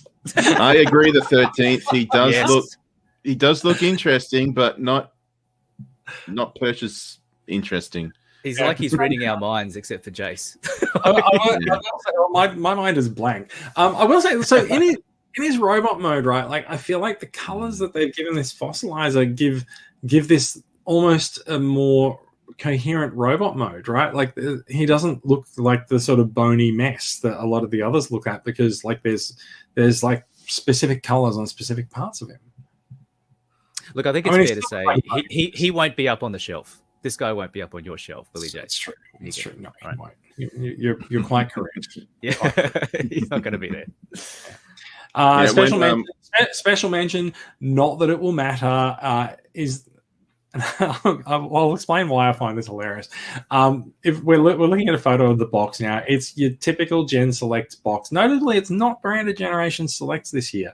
It is just branded Transformers War for Cybertron Trilogy. It's a brown box, blah, blah, blah. But when you open it up, there's color print inside the box. Thanks a bunch, Hasbro. You've made it really easy to display something that like attracts people, because we have to open it up. I went to the Penrith toy sale, as we talked about a couple of weeks ago, and I had just a pile of brown boxes on the table in front of me, and so I'm like, all right, like I'm going to open up one of these. So like I opened up the Shattered Glass set and just sort of propped it up open, and immediately people were all walking past going, "Oh, that looks interesting." It's like the most interesting part of these brown box Transformers is what's inside them, but you've sealed it and you have to like cut it open to look at the interesting part in order to attract people to buy them. Like, what is the point of putting the color print inside the box? I agree. The only way you can really display them is, on the side, how they got like the white label saying what character is actually inside. That's the only that's the only real way you can display them. But it's true. Actually, I'm actually wondering, given the way that these boxes go together, can you flip it inside out? Is that why this is the way that it is? Like, I mean, we all know how assembling boxes are. Like, I feel like this might be a reversible box. I think could be, because it's got the War for Cybertron on the inside, and I think the sides are just sort of overfolded, aren't they? So you just fold them back and outside. Fold them the opposite way. I think the box might be reversible, guys. But you have to open sure it. They would have mentioned that though. Like, maybe they did. Let me scroll through the thing. Like, no, I think you've just justified the value now. Yeah. Turn it inside out, Shattered Glass style on the box. You have to cut it open to do that, right? Like, I don't know. That's good. I've opened the press release for Tricranius, and the word box does not feature in it. So no, that is not correct. But I think it is. I think it's correct. So yeah. What about reversible? Is that in the press release? Reversible? No. Can you check for the words bin or garbage? Wait. Hang on. I'm searching garbage. Garbage. Oh, Tony, it's come up with your comment. Oh, there we go. And is it a picture of your face next to it? Yeah. It's a picture of my face sneering. That's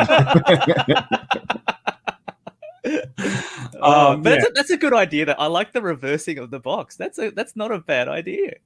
This is the best. This is the best thing that you've been able to come up to say about this figure, is that you like the fact that you can reverse the box. Reverse the box, and that says a lot about the figure, right? Yeah. Yes. To reverse the polarity of the box. But yeah, I was thinking about. Do you guys remember with? Maybe you didn't get it, but the Galactic Odyssey Ratchet and Lifeline. I remember opening up that box, and there's a nice little solar system with the map and everything is Paratron. And I remember thinking, what a shame. I know. Yeah, I'm going to try. Did you try reversing it? Yeah, try reversing it. Yeah. Hashtag reverse the box. Yeah, the most interesting thing about this, right, is that do you know what I do with most Gen Select boxes? Don't say you chuck them out. No, I reuse them to post things because the Gen Select Deluxe boxes are slightly larger than a regular Deluxe box. So, like when I'm posting a Deluxe figure to someone, I just stick it in a Gen Select box and tape it up, and off it goes. You're not going to be doing that with this one. No, I might. I don't know. We'll see. But at the same time, looking at this, you can actually see the green and pink blast effects. So that justifies them only having two colors. It's true. The artwork does actually dictate the color of the blast effects, doesn't it? Well, okay. If we're going to look at the artwork, first of all, purple blast effect. Fine, Tony. We'll look at the artwork. What kind of hue is it, Tony? Wait, hang on. Purple, I've got to clear it. Right? Oh, no, I don't. Yeah, that would make more sense. But also look at the character and the way that it's painted versus what you're getting in the box, right? So it's like someone's turned the saturation way up on the figure in the box, right? But the figure on the box doesn't even have any differences in color. It's all the same color. No, it does. It does. You can see he's got red limbs. You can see he's got black ribs. Yeah. Is it as extreme as the orange and black on the figure? Like I said, it's like someone's turned the saturation way up. No. Saturation. Okay. That must be what Michael Jackson had. He turned the saturation way up on his skin color to make himself white. Stop. We'll be kicked off YouTube. That's true. Right, that's enough. No one said anything about Michael Jackson. Right. You just said it again. Shit. Don't mention the war. I mentioned it once, but I got away with it. Classic. The saturation argument. I love it. Okay. Let's move on. We're gonna move on from Tricranius to something that's actually like perhaps depending on your budget, maybe kind of cool. We have seen this quite a lot over the last few years. Robosen has partnered up with Hasbro, or rather, let's tell it the way it is. Hasbro has partnered up with Robosen, a programmable robotics manufacturer, to make official the auto transforming Optimus Prime that we've seen in random Facebook videos for the last 5 years. Do you guys remember seeing these videos? Yes. Yeah, it was a Chinese video, wasn't it? Like, yeah. Oh, it's a Chinese company. Yeah. Okay. Yeah. Right. Yeah. Is it the same? Robosen, the same company from that 5 years ago? Yeah. Oh, okay. I didn't know that. It is. So like we've seen these videos for many, many years. What struck me about them is that every time they go around, because like they'll go around, then someone will notice them, and then they share it again, and then I think the company would release an updated video. It's like, hey, here's what we've changed and everything. It gets better every time. Like over the last few years, this figure has evolved in, like I say, in front of our eyes, but sort of like not really in front of it, but like whatever. Every time you see it, it was slightly better. Like the transformation was better, or he's got a better pose, or it's remote controllable via the app and stuff. And so this time they've added like voice commands to it, and they've not only did they add voice commands to it, they've also added like Peter Cullen recording responses back. So like when you say hey Optimus Prime, Peter Cullen's voice is greetings back at you. It's like it's more responsive than Google Home. Like if I could get Optimus Prime to turn my lights on and off, I'd fucking do it, right? But so we've seen this evolve in front of our eyes for the last few years. It has been unclear whether you've actually been able to order this figure before, right? Because these videos keep coming out, but people have seen them and just gone, fuck, I'm in, I want to order it. And so they find like random friendsquadrobot.com, and it's like, yeah, we're going to sell you the auto transforming Optimus Prime. And it's like buying from Wish, right? Like you put an order in for the transforming Optimus Prime, and you get like a Titans Return Nor or something in the mail, and then you have to go and pursue your credit card company for it. I don't know anyone who's actually been able to order one of these things previously and get it.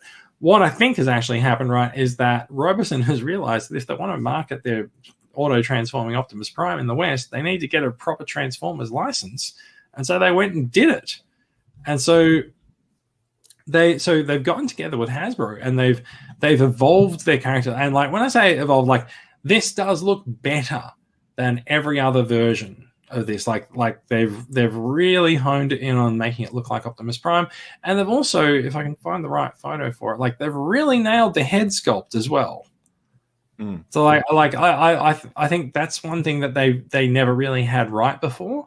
They didn't have the head sculpt right. It's still got this weird sort of like flat trailer thing at the back that just flips down to become the feet. But like, you know, who cares? It is an automatic transforming Optimus Prime. It responds to voice commands. It's controllable via an app. And yeah, like it's cool. Like there's a bunch of stuff that like we can play in this, and it's gone to the wrong video. Like I bet it's gone back to actually, you know what? Like this is all right. Like so, Hasbro released a video.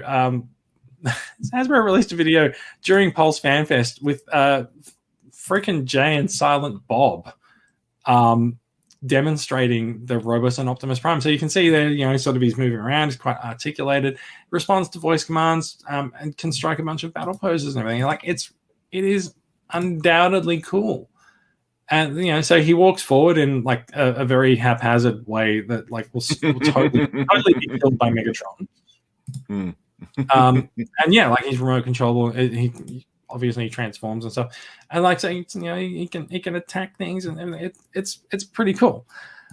Is it? Well, hang on, no, wait. Instead of me saying it's cool, guys, what do you think? Is this cool? Gosh, it's not an insta cool. I mean, like, what is going on? You know what? It is. It cool. doesn't look like Optimus Prime. I mean, it pretty much is. But like, go on. Tony, you go on. I've said my bit. Okay, no, I'm just thinking about that because I think he kind of obviously makes a very good impression of Optimus Prime, and in terms of the figure, I think he looks quite similar. But what I like about it is there's another video that doesn't have Jay and Silent Bob in it, and there's this girl, and she's giving the Optimus these 5 different voice commands, and there's one bit in between voice commands where he's just kind of standing there breathing, and he's like moving slightly. He sort of moves a little bit. It's like, you know, when you leave Sonic the Hedgehog alone and he taps his foot and looks at you, right? Correct. And it's little things like that where I think they've actually put a lot of time and effort and thought into how to make this figure just more than what we saw in the old Chinese video from 5 years ago.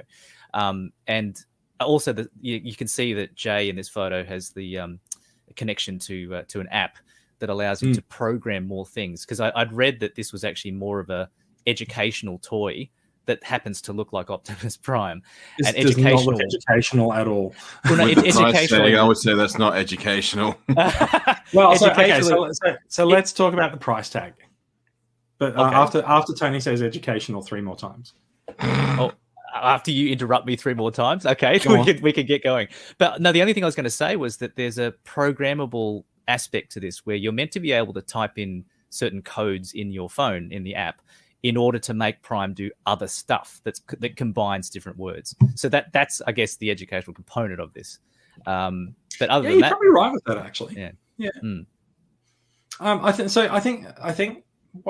the way that goes right is that he comes with a library of abilities, and I think you can string particular abilities together with voice commands. I'm not sure whether you can like come up with new ones.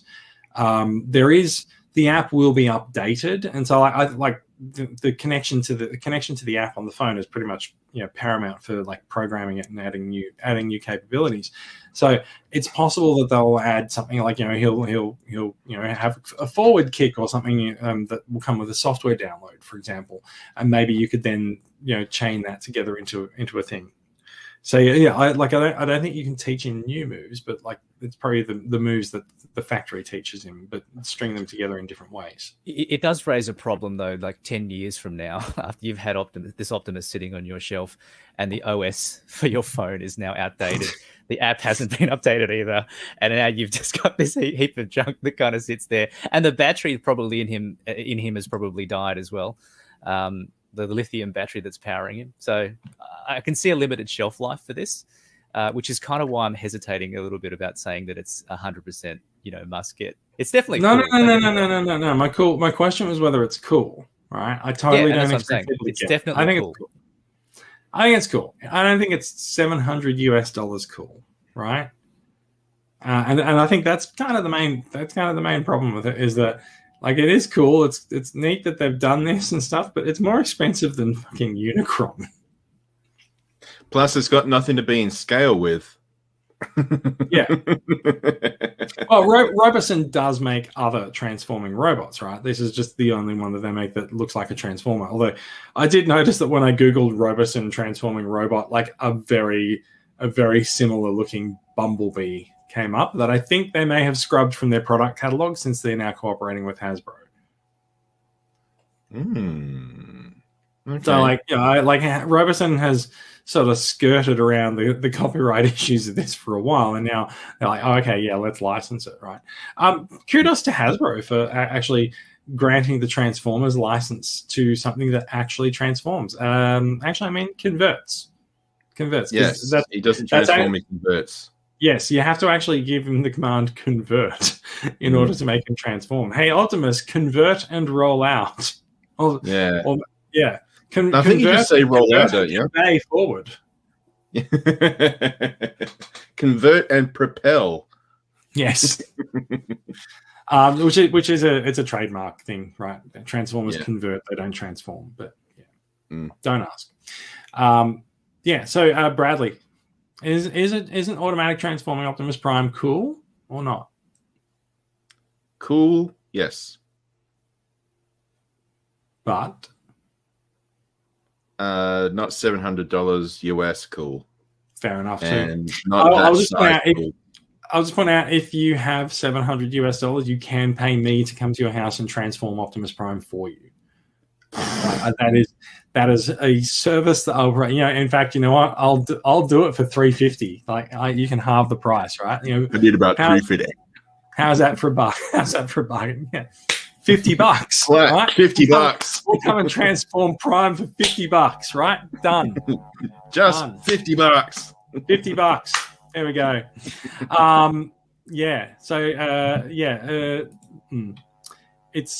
It's not something that it's not something that I'm looking at adding into my collection, but I will point out that from discussions that have been had in the last, let's say, like 24 hours, I know there's at least a couple of people that are definitely looking to acquire this.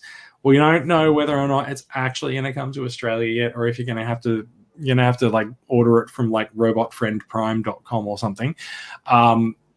But I would say that it will be obtainable if you want to get it.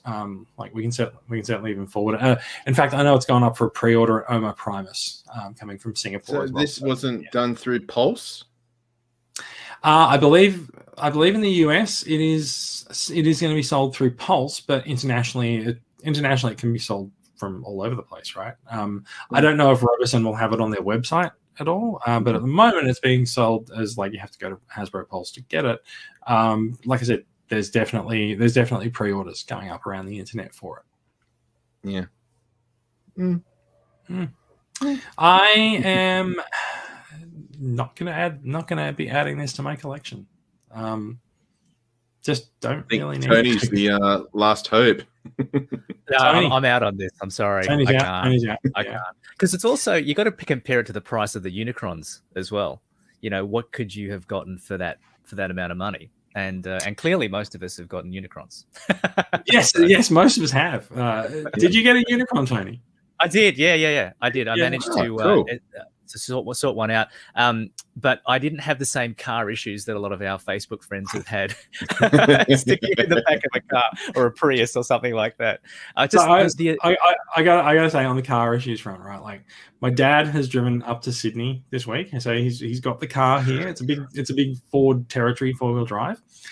Faced with the decision on Friday of going and picking up my Unicron, because I bought one from eBay as well.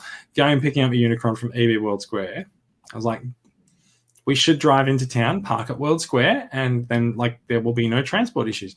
And I chickened out at the last minute. I thought, I'm not going to make Dad drive into the city. I don't think Dad will know how to navigate around Sydney. He's from Melbourne, right? Sydney will be utterly confusing. And the parking sucks as well. So. Well, I mean, you can park at World Square. It'll cost you $10. So instead, we went to eBay. We picked it up. And then we got out to the back of World Square, and I thought, well, I'm just going to get an Uber home. That was my intention all along, was to get an Uber, call an Uber XL, and get someone to drive me home. $40 the Uber home cost. because there was a fucking Uber surge at the time that I picked it up, because stupidly we went into the city at lunchtime, and then it's Friday afternoon, so of course everyone's in the city shopping, needing Ubers. So oh my god, I said, I chickened out on getting Dad to drive me in there with a 4-wheel drive. We flagged down the taxi, who was adamant that he would be able to get the box in somewhere, and after trying the boot, after trying the back seat, after trying the front door, and then putting the front seat back because clearly he couldn't get it in the front door and it wasn't that, he gave up and went, sorry, I can't do it, and drove off. And we went back to the original plan of getting an Uber XL, which had by then increased its surge pricing again. So yeah. Wow, that's interesting. But I gotta say, I have really enjoyed seeing all the box photos coming up in the group this week, and I am going to download them all and put them in a video and set it to music. I haven't quite decided what the song will be yet, but yeah. Wow, that killed everything. So yeah. Yeah. On the size of Unicron boxes, the 13th says I have access to a Getz. Do I have any chance at all? It depends, mate. If you've got a trailer, then yes. I don't think. Otherwise, in fact, you probably can, right? Because you put the back seat down and you're fine. It'll fit in the hatchback just fine. No, I think the height and depth. Really? It's 27 inches cubed. I would have thought that would be okay, but apparently no. Anyway, look, before we move on from the Robertson automatic transforming Optimus Prime, I want to ask the question, does a transformer that transforms itself take the fun out of it? Yeah.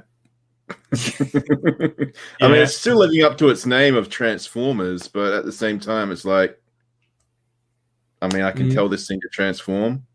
Mm-hmm. Isn't a lot of the fun of Transformers actually transforming it yourself, getting your hands on it and fiddling about? Take that out of context. Tony, thoughts? I think, you know what they've done? They've swapped the joy of transforming with the joy of giving a robot a voice command to do something. So it's one. Are you finding a roundabout way to say that they've subjugated Optimus Prime? Yeah, that's right. But they've made Optimus Prime answer our commands. That's right. He now reports to us. But they've swapped one form of fun for a different form of fun. And I think the fun that they've swapped it for is not as fun as the original transforming it, getting your hands dirty and, mucking around with it to play with it yourself. This takes a lot of the interaction out of it. So you're limiting it. Instead of physical, instead of touch, I guess you're swapping it with voice, sound. I don't know, but it's not as fun. I don't think that's the problem. Fair enough, Steve. I tend to agree. I think half the fun of the Transformer is actually picking it up and transforming it yourself. And this, like I said, it's cool, but yeah, no. Yeah, I usually spend an hour or so trying to get familiar with the transformation and everything. Yeah. But with Optimus, with this, you just say convert. That's it. Yep. What's the bet that the first voice command anyone teaches it is the word transform? I mean, and not only legally that, they can't.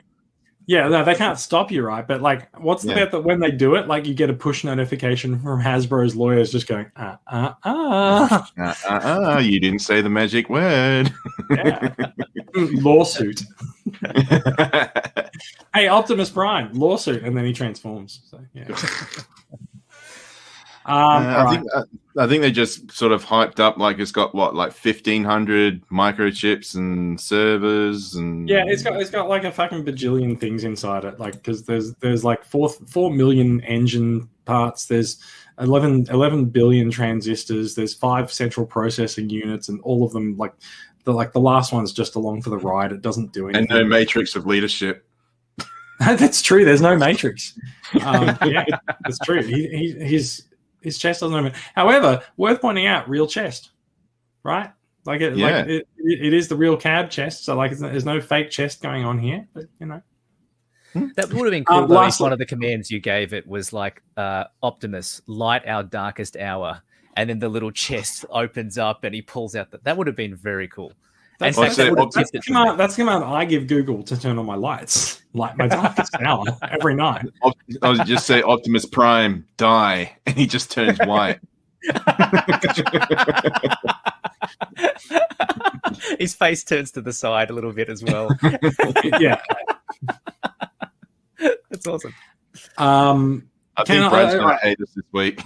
I think Brad's not going to be happy. Last thing I would like to point out before we move on to the final story for tonight is, can I just point out that Kevin Smith is barely containing himself in this freeze frame? He was gasping through the whole presentation. So if you haven't watched the Kevin Smith, like the Kevin Smith and Jason Mewes video that introduces this, do give it a watch. It is actually a very fun watch, just for like how into it they are and how totally sold out they are. And like they are now actually like advertising Transformers for Hasbro. But totally, and as the 13th said, Kevin Smith made this, and yes, he did in fact make a lot of. There was a lot of fun watching the video. It was pretty good. More fun than that's the look of the man that can't believe they're getting paid to do this. It's very true. They had more fun presenting. If we go back to the very beginning of the video, it says #ad Roboson provided product for free. I mean, it's the fucking Hasbro promotional video. Of course they provided it for free. Product featured is a prototype and final product may vary. Those are the disclaimers that I'd like. Also, Grand Nazi, you forgot the full stop on the final sentence, but go on. Yeah. Anywho. Whatever. I think we're done. I think we've in this freeze frame, Kevin Smith looks like he doesn't give a shit. That's true. But it's also interesting to me how they've filmed this on a pool table. Which, oh my god! I never noticed. So not only is he getting this free toy and getting a truckload of cash to do this ad, he's also not worried about the production element for this at all. Let's just set it up in my games room, put the pool sticks to one side, and set the camera up on the table. We're done. So this is a good point, right? But like, because I know for a fact that Kevin Smith has the facilities to do this. Why is Kevin Smith? I feel like I might need to tweet something to this effect. But yeah, I don't know. I feel like if I do this, I might actually attract Kevin Smith's ire on Twitter. We'll have to see how we go. But yeah, we'll see what happens. Anyway, we're gonna take a hard left from Kevin Smith's pool room, and we're going to talk about something else that might go straight to the pool room for Australian references. Are you guys ready? And can you hear the sound of a JB Hi-Fi ad in the background? No, you can't. So there's no shattered glass sound coming because Hasbro's gone all in on shattered glass. Like, JB, you've done it again. Nice segue. No, I didn't get that first. I don't see JB Hi-Fi TV ads. I like it now. After I've done the segue, Tony compliments me on it, but like during the segue, Tony's like, "Nah, fuck you, you get nothing." No, I went up the roller coaster with you, and then just before we went down the roller coaster, I jumped out. Bailed out. Like, Bailed I can't out. do this. Yeah. I can't do this. Tony, you've done it again.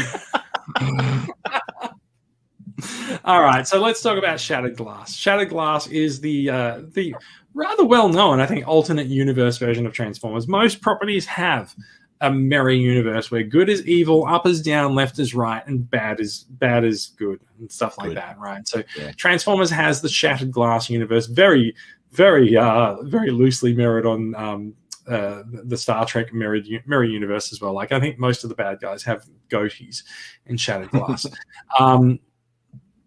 Shattered Glass is something that came about from Fun Pub back. Must be like 10 years ago now, maybe even longer. 2008, the Shattered Glass box set. Yeah, so that was a BotCon box set, so basically Fun Pub's done this sort of through BotCon, Transformers Collectors Club, and Transformers subscription services that they would variously bring out Shattered Glass figures. It's a good opportunity to take an existing mold, give it a wild repaint, some wild in some cases, and just be a bit creative in terms of the profile for the characters. So there's been a lot of discussion about this over the last couple of days. Shattered Glass is not just about inverting the palette, right? Like, there's been some lazy inversions recently where people have repainted Earthrise Scorpinock into Fort Max's colors and gone, well, that's Shattered Glass Scorpinock. It's like, well, it's not really, but it's whatever. And so Hasbro has not made very many retail Shattered Glass releases. The first one they did was very notably the Masterpiece MP10 repaint, the Shattered Glass version of that, which came out, I feel like it was a good sort of 4 or 5 years ago now. We did get a sort of Shattered Glass Rodimus Prime and Power of the Primes with Rodimus Unicronus, and last year we got the Generation Selects with the Generation Select set with the purple Optimus Prime and Ratchet. The evil scientist, who's basically Shockwave in the Shattered Glass universe, and so we can assume that that's gone pretty well for them, because this year they are going all in on Shattered Glass. They are launching a 5-figure range. The first figure that they've revealed is Blur. He is, as you can tell from the photo that we're looking at on screen here, he is a Studio Series 86 repaint. Still blue, but a little bit darker, and he's got some like electrical paint, sort of like electrical spark paint around him, and he does have a new head sculpt, and the new head sculpt sort of makes his Shattered Glass comic appearance more of a reality. We'll get to that shortly. There's his alt mode, so you can sort of see the electrical crackles all over his paint job there, and some of the artwork that they've been coming up with, to the artwork and the photos that they've been coming up with to promote these figures, really up there. I am a massive fan of Shattered Glass. I've got a Shattered Glass shelf or two behind me, so like I'm totally here for this. There are rumors about what the other figures in the line will be. We'll get to that afterwards, but first of all, I would also just point out, like, the extra head sculpt, and there's extra paint on this, sort of above and beyond what we got with the Studio Series 86 Blur. How do you guys feel about Hasbro going in on Shattered Glass? And is this a sort of a good direction to go for, sort of, let's say, the tail end of 2021? This could be some stuff that happens there. What are your thoughts on Shattered Glass, Tony? It's look, I'm struggling to get my head around the economics of making a line, like doubling down on this line, because obviously they, as you said earlier, they did it on a few figures to test the market and dip their toe in the water on this. But the results must have been positive for them to justify this. But I don't get it as a collector. I don't get it as a fan. Like, why is this something that people want? Was there a pretty strong fan reaction to the Fun Pub stuff when it first came out, or do you know what I mean? Like I think the Fun Pub stuff's always been generally very well received, and right. They're quite revered figures. They're quite highly sought after. Okay. One thing that has been coming out, sort of in the background, maybe in a lot of the Gen Selects of the last couple of years, is that Hasbro seems to want to go back and revisit some of the figures that Fun Pub did and have become rare and hard to come by, and do updated versions of them that are perhaps easier for fans to get a hold of. And so if you wanted to get Shattered Glass Blur at the moment, like he was a Cybertron repaint, he was released at a convention over 10 years ago. Like it's gonna cost you a lot of money. Or you can get this triple version. digits. Yeah, well into triple digits. So, or you can get this version. Like if you want Shattered Glass figures, like I think this is a good way to get people into Shattered Glass. Yeah. I do think they need to actually spend some time establishing what Shattered Glass is. There is going to be a comic that will come out from IDW at the same time as this, and so that's going to be, I think, apparently it's going to be at the moment 5 issues long, and I'm not sure whether it's going to be a coherent story, or if there's going to be sort of like the Spotlight series where they sort of do 1 issue per character. Because let me get to the packaging of this. So the packaging is, so these are not Gen Selects figures, right? They've come up with a really cool design for the packaging for these. I feel like these belong on retail shelves, right? This is a set that I don't think is going to be a Pulse exclusive, but they have said that there will be Pulse exclusive variants that come with particular comic issues.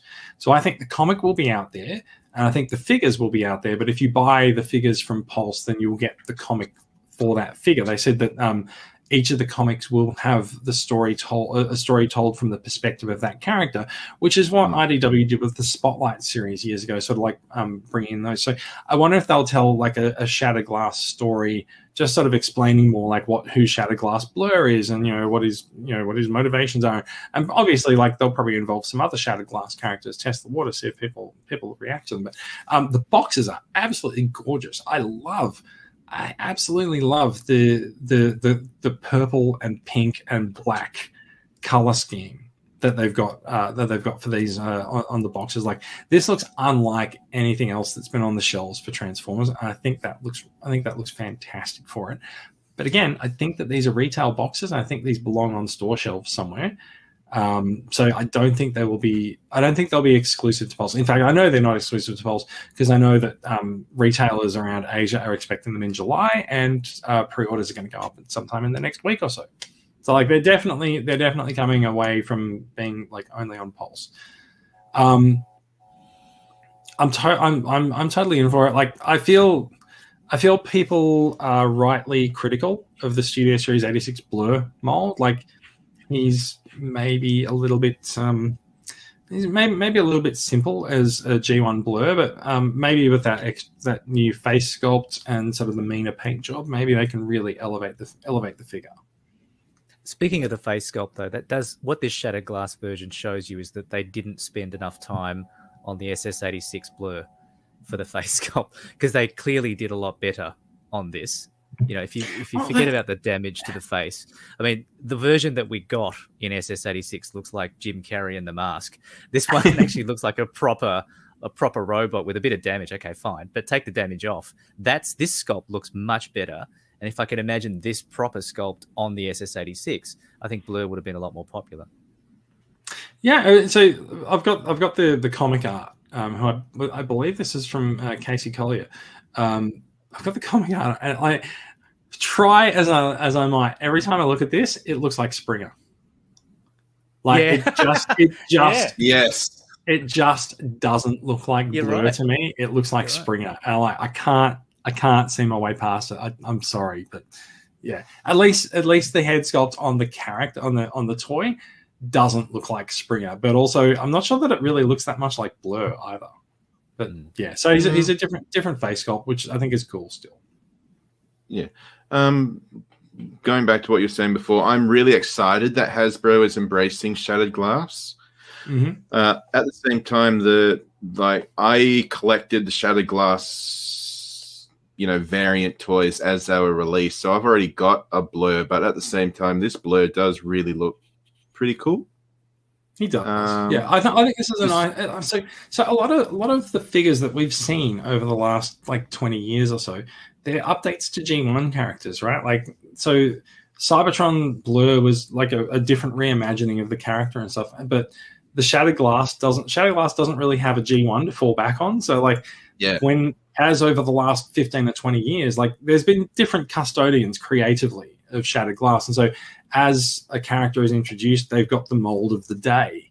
And so Shattered Glass Blur is Cybertron Blur, but now it's here we're doing a G1 style Shattered Glass Blur. Buy it. Cool. It looks fine. Every other iteration of the franchise, you can have reimaginings of characters that have new alt modes or new designs. So I think there's nothing wrong with redoing characters in Shattered Glass in modern molds. I think it's fine. Why do you guys think they haven't done any Decepticons turned good? They have. Have they? They have. Shattered Glass has plenty of characters from both sides. No. I mean in the recent lines, not only this subline here, but from last year's stuff. You're talking about fair enough. So there haven't been any heroic Decepticons. Maybe it's because the idea of a good guy gone bad is a bit more appealing. But also we also know actually it's really weird if you follow that line of thought, right? Autobots are always more popular than Decepticons. So and people say in Japan the Autobots are more popular than the Decepticons because they're the good guys. But now they're the bad guys, but they've still sort of kept with the popularity things. I don't know. I think it's just there are definitely Autobots coming, at least based on Decepticons. Decepticons coming. Yes, sorry. Yes, there's definitely heroic Decepticons on the way. Let's talk a little bit about what could be coming for this line. Yeah. Right. So we know there's 5 figures. Hasbro's called it a capsule line, which is interesting because it's the first time that they've really used that term for us. But whatever. I have been given a list of 5 figures that are apparently coming in this. Now, there's been rumors going on around this for these, but I'm gonna read out the list. Okay. There is going to be a Shattered Glass Deluxe Gold Bug. He is a redeco of Cliff Jumper, obviously. There is going to be a Voyager Starscream. Presumably, this would be from the Earthrise mold. We'll see. So it could be another nice redeco of the Earthrise Voyagers. There is going to be a Voyager Megatron. That could be really cool, right? Because so you got to remember, in Shattered Glass, Megatron is the hero, right? The final thing that I've heard, and this does actually match up in a really weird way with some stuff that I've heard. Jetfire. Now, see, the only one that might be getting a reissue of Jetfire. Yes, I would be interested in that because, yeah, I've got toys of the other characters already, but at the same time, I would like to see them. But yeah, a Shattered Glass Jetfire would be. Has there been a Shattered Glass Jetfire in the publications or anything? There is basically, I think, one panel in a comic that shows a Shattered Glass Jetfire, and he's sort of he's a dark scheme with black and purples and stuff. There is Dark Skyfire. Yes, so yeah, I was going to say there's a Dark Skyfire in the Henke series, I think, which I think basically maps to the color scheme that you would expect from Jetfire. I'm totally in for another Jetfire if it's a Shattered Glass deco. That could be really cool. Also, they've shown that they're not afraid to go big on what are essentially the Gen Select characters or the collector oriented things, because they're doing Black Zarek as well as a Titan. So if they're doing a Titan, they can totally do a Commander as a more collector focused thing. So let's repaint Jetfire as an evil version of him and get him out there. I'm totally there for it.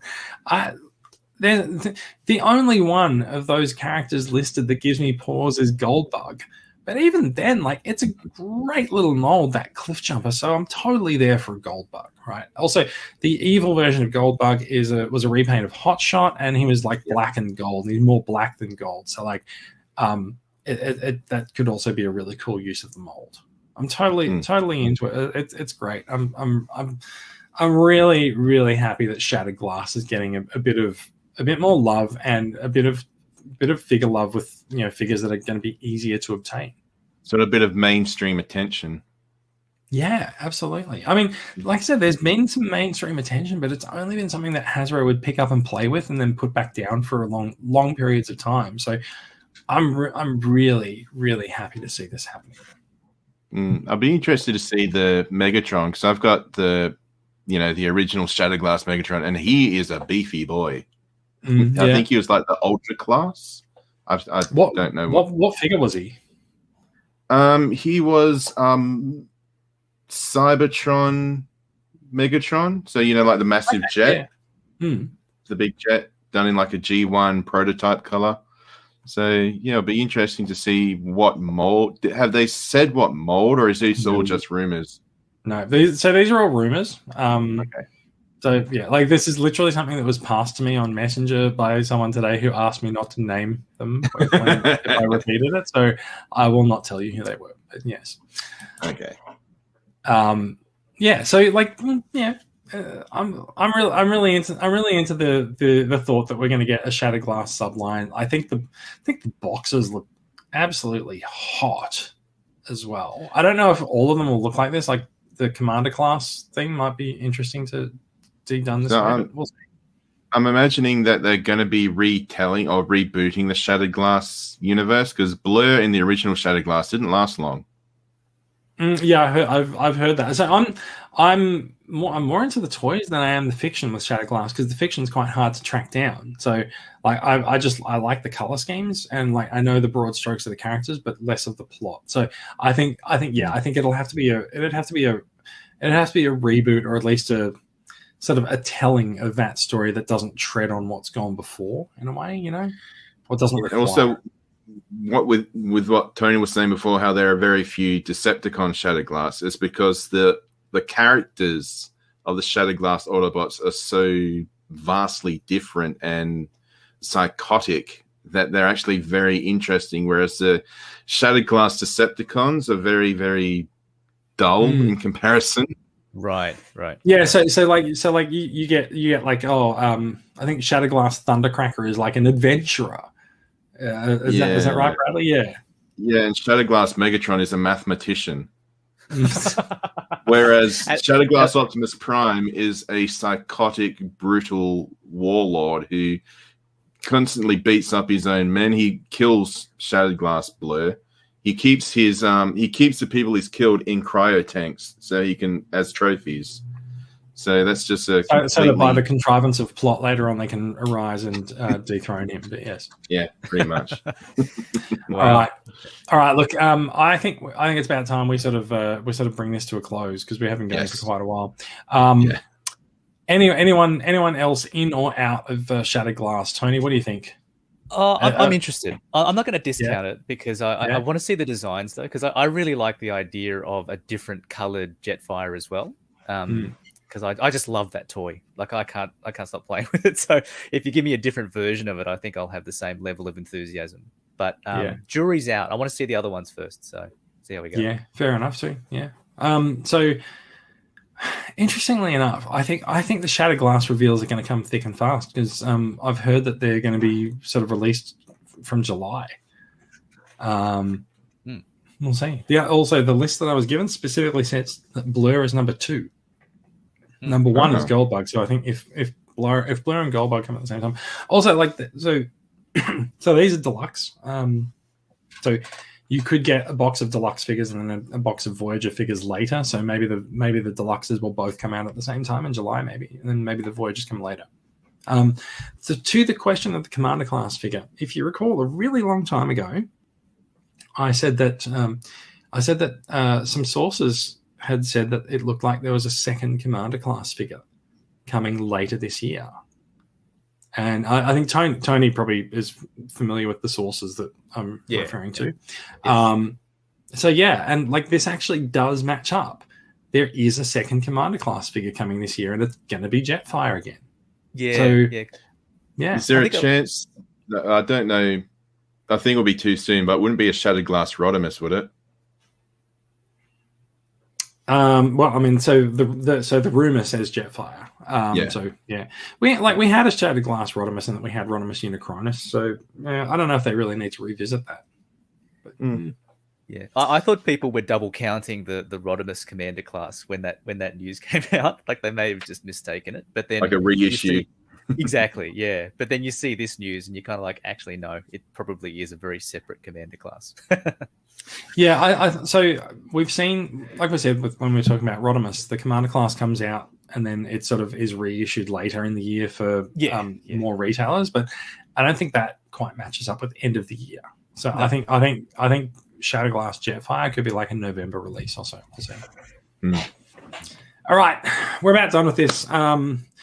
Quick thing. What was absent from FanFest?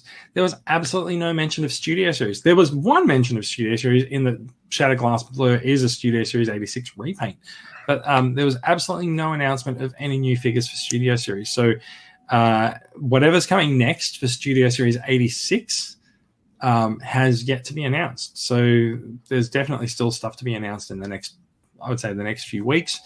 I have also been given a list of stuff for Studio Series 86. Do you want to run through them quickly? Yes, please. I think I have the same list, but yeah, keep going.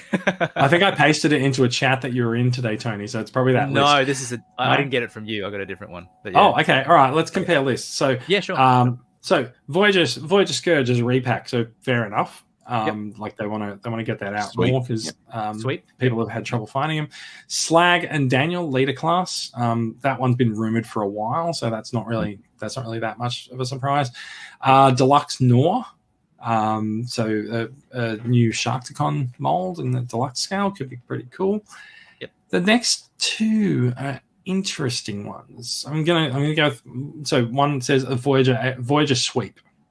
Now, we have seen a leak of a very Scourge-like figure that's not Scourge because he's got some red highlights and stuff on him. People have said that it's DevCon. Maybe it's just the generic sweep for Studio Series 86. So maybe we've seen that. The other one that's interesting is Thrust. And so there's been a rumor that there'll be a Bumblebee movie repaint of Bumblebee movie Starscream as Thrust. I don't know why Thrust, whatever. But this one very specifically says Voyager 86 Thrust, which could mean a re-release of Earthrise Thrust. Maybe people will be able to get Earthrise Thrust. I don't know. I can't really tell.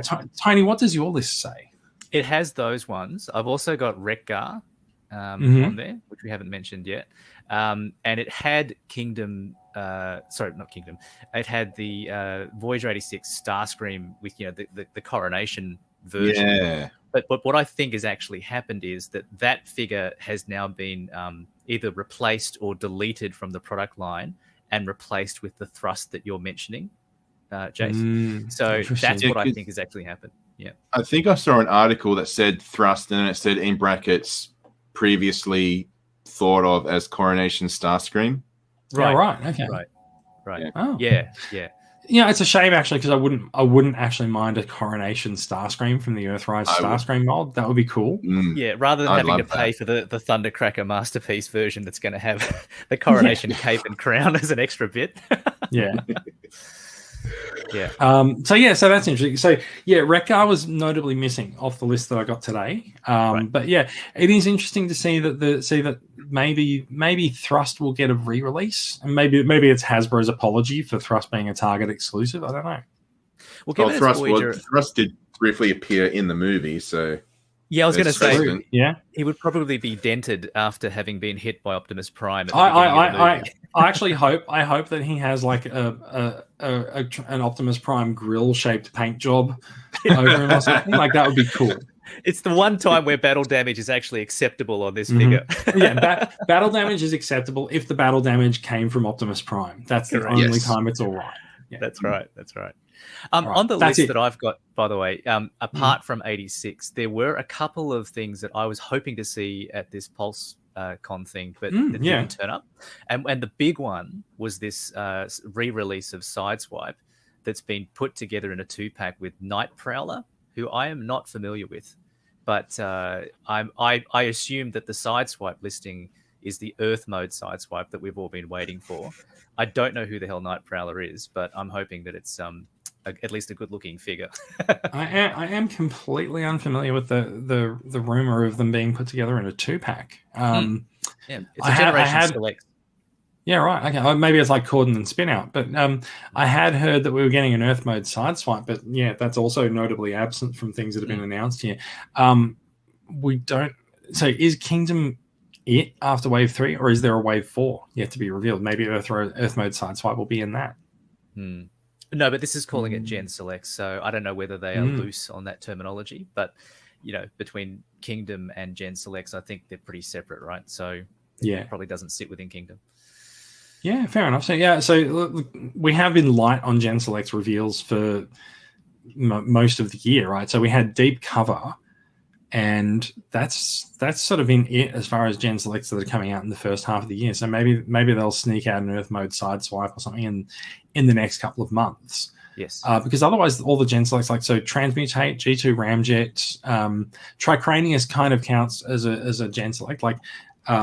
Otherwise, all of those things are coming up in the tail half of the year. I'm going to get rid of the news stream and bring us back up here so that we're full screen, because we are pretty much done.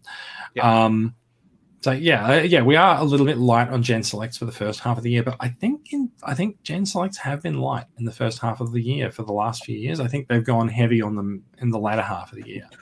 I think they like to let the retail line hit sort of wave 1, 2, and 3. For the first half of the year, and then sort of introduce the more collector-oriented stuff. Yeah, it seems like they want to get like the main retail out first, and then just sort of do the collector stuff a bit later. I actually wonder if the Shattered Glass collection this year is the replacement for the Galactic Odyssey collection, or if we'll still see some sort of Amazon exclusive set of things. I think the Galactic Odyssey collection has not really. It's not I don't think it's gone the way that it should have for something that's a part of the Earthrise line to still be releasing in March when Kingdom is out. I feel like they really dropped the ball on the Galactic Odyssey line. So maybe their solution for that is to just not even make the next one a part of Kingdom and make it Shattered Glass instead. So we did hear that Shattered Glass would be a theme for Gen Selects this year. So maybe they've just elevated them from Gen Selects to a more prominent range. Yeah. Because I heard that there was a rumor there would be a Fan First Friday coming up in a couple of weeks. It's been a while between Fan First Friday, so yeah. Yeah, exactly. So the SS86 ones would be covered in that. But then there were also rumors of like these other random miscellaneous ones where you've got something called Project Park, which I think most people assumed was a Jurassic Park Transformers crossover. And then there was another one called Project Bat, which originally people thought was Batman, but then I think it's been debunked and people are talking about a Dracula and Transformers crossover. Oh no! wasn't there it's going to be a fucking mind wipe repaint. Pictures of Beast Wars Megatron redone into T-Rex? Yes, that is another figure that. So there are leaks of T-Rex, and that was also notably absent from here. So there's definitely more stuff to be revealed. Yes, yes. Which I'm looking forward to, because I'm surprised they haven't plugged up all these leaks. Because latest figure reveals have been like, okay, so you already know this guy's coming out. Here's the official announcement. Hasbro in the was it Pulse FanFest in the FanFest stream when Kingdom came up, they said, "Oh yeah, look, 80% of this is already leaked, but come on, just watch anyway." So, yeah. The only other one, guys, just I wanted to mention before we close out is that there was this one other listing that intrigued me, and it was Galvatron Unicron action figure pack, and the price point was about $110 Aussie for that. And I'm surprised. I don't know what it is though. Galvatron Unicron action figure pack. What could it be? Like a crossover between them? Maybe you get the same Galvatron figure we're getting for Kingdom, but with a little, I don't know, a Unicron slug or something like that. Well, I was thinking, there's like in the Japanese headmasters, there's like this really stupid idea my Galvatron God. has. Oh, Yeah. Where oh Galvatron wants to. It's going to be a shell for Earth. Galvatron that looks like Unicron. Yeah. Yeah. Oh my God, I'm totally there for that if it comes out. Tony, if you haven't seen Yes. it, you owe it to yourself to Google it. Okay, I'll take a look. Hang on a Yeah. sec. I can satisfy this. Hang on. Yeah. So There's what they only like a merge brief shot. Galvatron? They merge Galvatron and Unicron together, or No, Galvatron wants to incorporate the planet Earth into his body, so he has essentially unlimited energy. okay? Mm-hmm. Yeah. I mean, come on, it's Japanese G1, right? Like, it's Well, batshit the really stupid dubbing, the Omni Productions dub, has Galvatron call it "This is Unicorn." It's like, oh Jesus Christ! Ready for the My Little Pony crossover?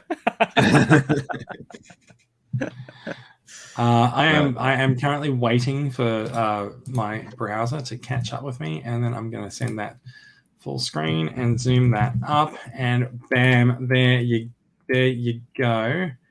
There's your Galvatron Unicron playset. That's hilarious. So it's that's meant to be a planet. That's meant to be a planet in there, or That's Earth. that's Earth. Mhm. Okay. Yep. That's hilarious. It is worth pointing out that New Age has got their Galvatron figure releasing at the moment, and New Age has produced a shell for their Galvatron figure with this. Like it is like 10 out of 10 to New Age for doing it. It's astonishing. Oh, that's clever. So yeah, like if that's a thing that is happening, I will move heaven and earth to get that, because I feel like that might be a Japanese, like it might be a Takara Tomy Mall thing, but holy shit. Yeah. I will have a second Galvatron on my shelf for that. Yeah, definitely. Wow. Okay, I really my hope God. Hasbro doesn't produce this as that official listing that I'm seeing. Oh God, I really hope they do now. Mm. All right. I think that might bring us to a neat little close. We're running over 2 hours, so we're not going to talk about acquisitions. We are, in fact, just going to end the show if that's all right with you guys. Anyone need to talk about anything for the next three hours, or are we good? No, we're all good. All right, I think good. just put Bradley on widescreen, like single screen for a bit, and then take him off again, just so you can see what's in the back. There you go. Look at that. That's fantastic. Actually, that's great. Like there's a Unicron over his shoulder, and there's a Unicron box over the other shoulder. And if I take him off solo layout, you can see neither of those things. You got to give that a special Fantastic. mention. Yeah. We will talk about acquisitions next episode. So Bradley will get an opportunity to tell us all the things that he thinks about Unicron. But for now we've run way over time, so we need to Good finish chat things tonight, off. It's this has been great. Thank you very much. It's been a We pleasure. didn't have a run sheet and we didn't have much to go on, but we've probably had one of the longest shows in the podcast history. Mate, I have A a lot to run talk sheet. about. I have a run sheet here that has been guiding the show that I just didn't share with you. So yeah. Thank you for everyone. Thank you for watching, everyone. Thank you for listening. If you've been watching the live record, thank you very much. We are a production of Transformers Collectors Club Australia. We are a fan club for uniting Transformers fans across the country. We want to unite the collecting community, and we do it by engaging them by producing 2.5 hour runtime podcasts on the Sunday night. They're not always 2.5 hours. They're not always Sunday nights. It's okay. Like you can get into it, and maybe someday soon we'll produce a normal 1 hour podcast. We'll see how we go. You can join Transformers Collectors Club Australia on our website, transformerscca.com. You'll find us all in Transformers Collectors Club Australia on Facebook, and you will find the episodes at the Australian Transformers Weekly page on Facebook, and transformersweekly.podbean.com, our Podbean website for podcast distribution. Thank you, everyone, for listening and watching, and we will be back with more Transformers information and news for you. If not next week, maybe the week after. We'll see how we go. That is it. Well, did you hit the button? No, I didn't hit the button yet. I was going to say it's good. It's goodbye from us, and any final words, everyone? I was going to say, find me on twitch.tv/GroovyGuyGaming, where I'm going to be having Unicron in the background for the next couple of weeks. So if you have any Unicron-based questions, please do feel free to pop in and ask, and I'll do my best to answer. It's a good idea. Good idea. Live Q&A at Groovy Guy Gaming for Unicron. All right. All right. Without any further ado, everyone, thank you for your time on a Sunday night. Some people have been watching all the way through. We do appreciate you very much, and thank you, everyone, and thank you to the 13th for commenting so much on YouTube as well. It's not often we get YouTube comments, so thank you. Thank you. Yeah, and the podcast will be out when Brad gets to edit it for us. So thank you very much, and goodbye, everyone. Good night, everyone. Bye.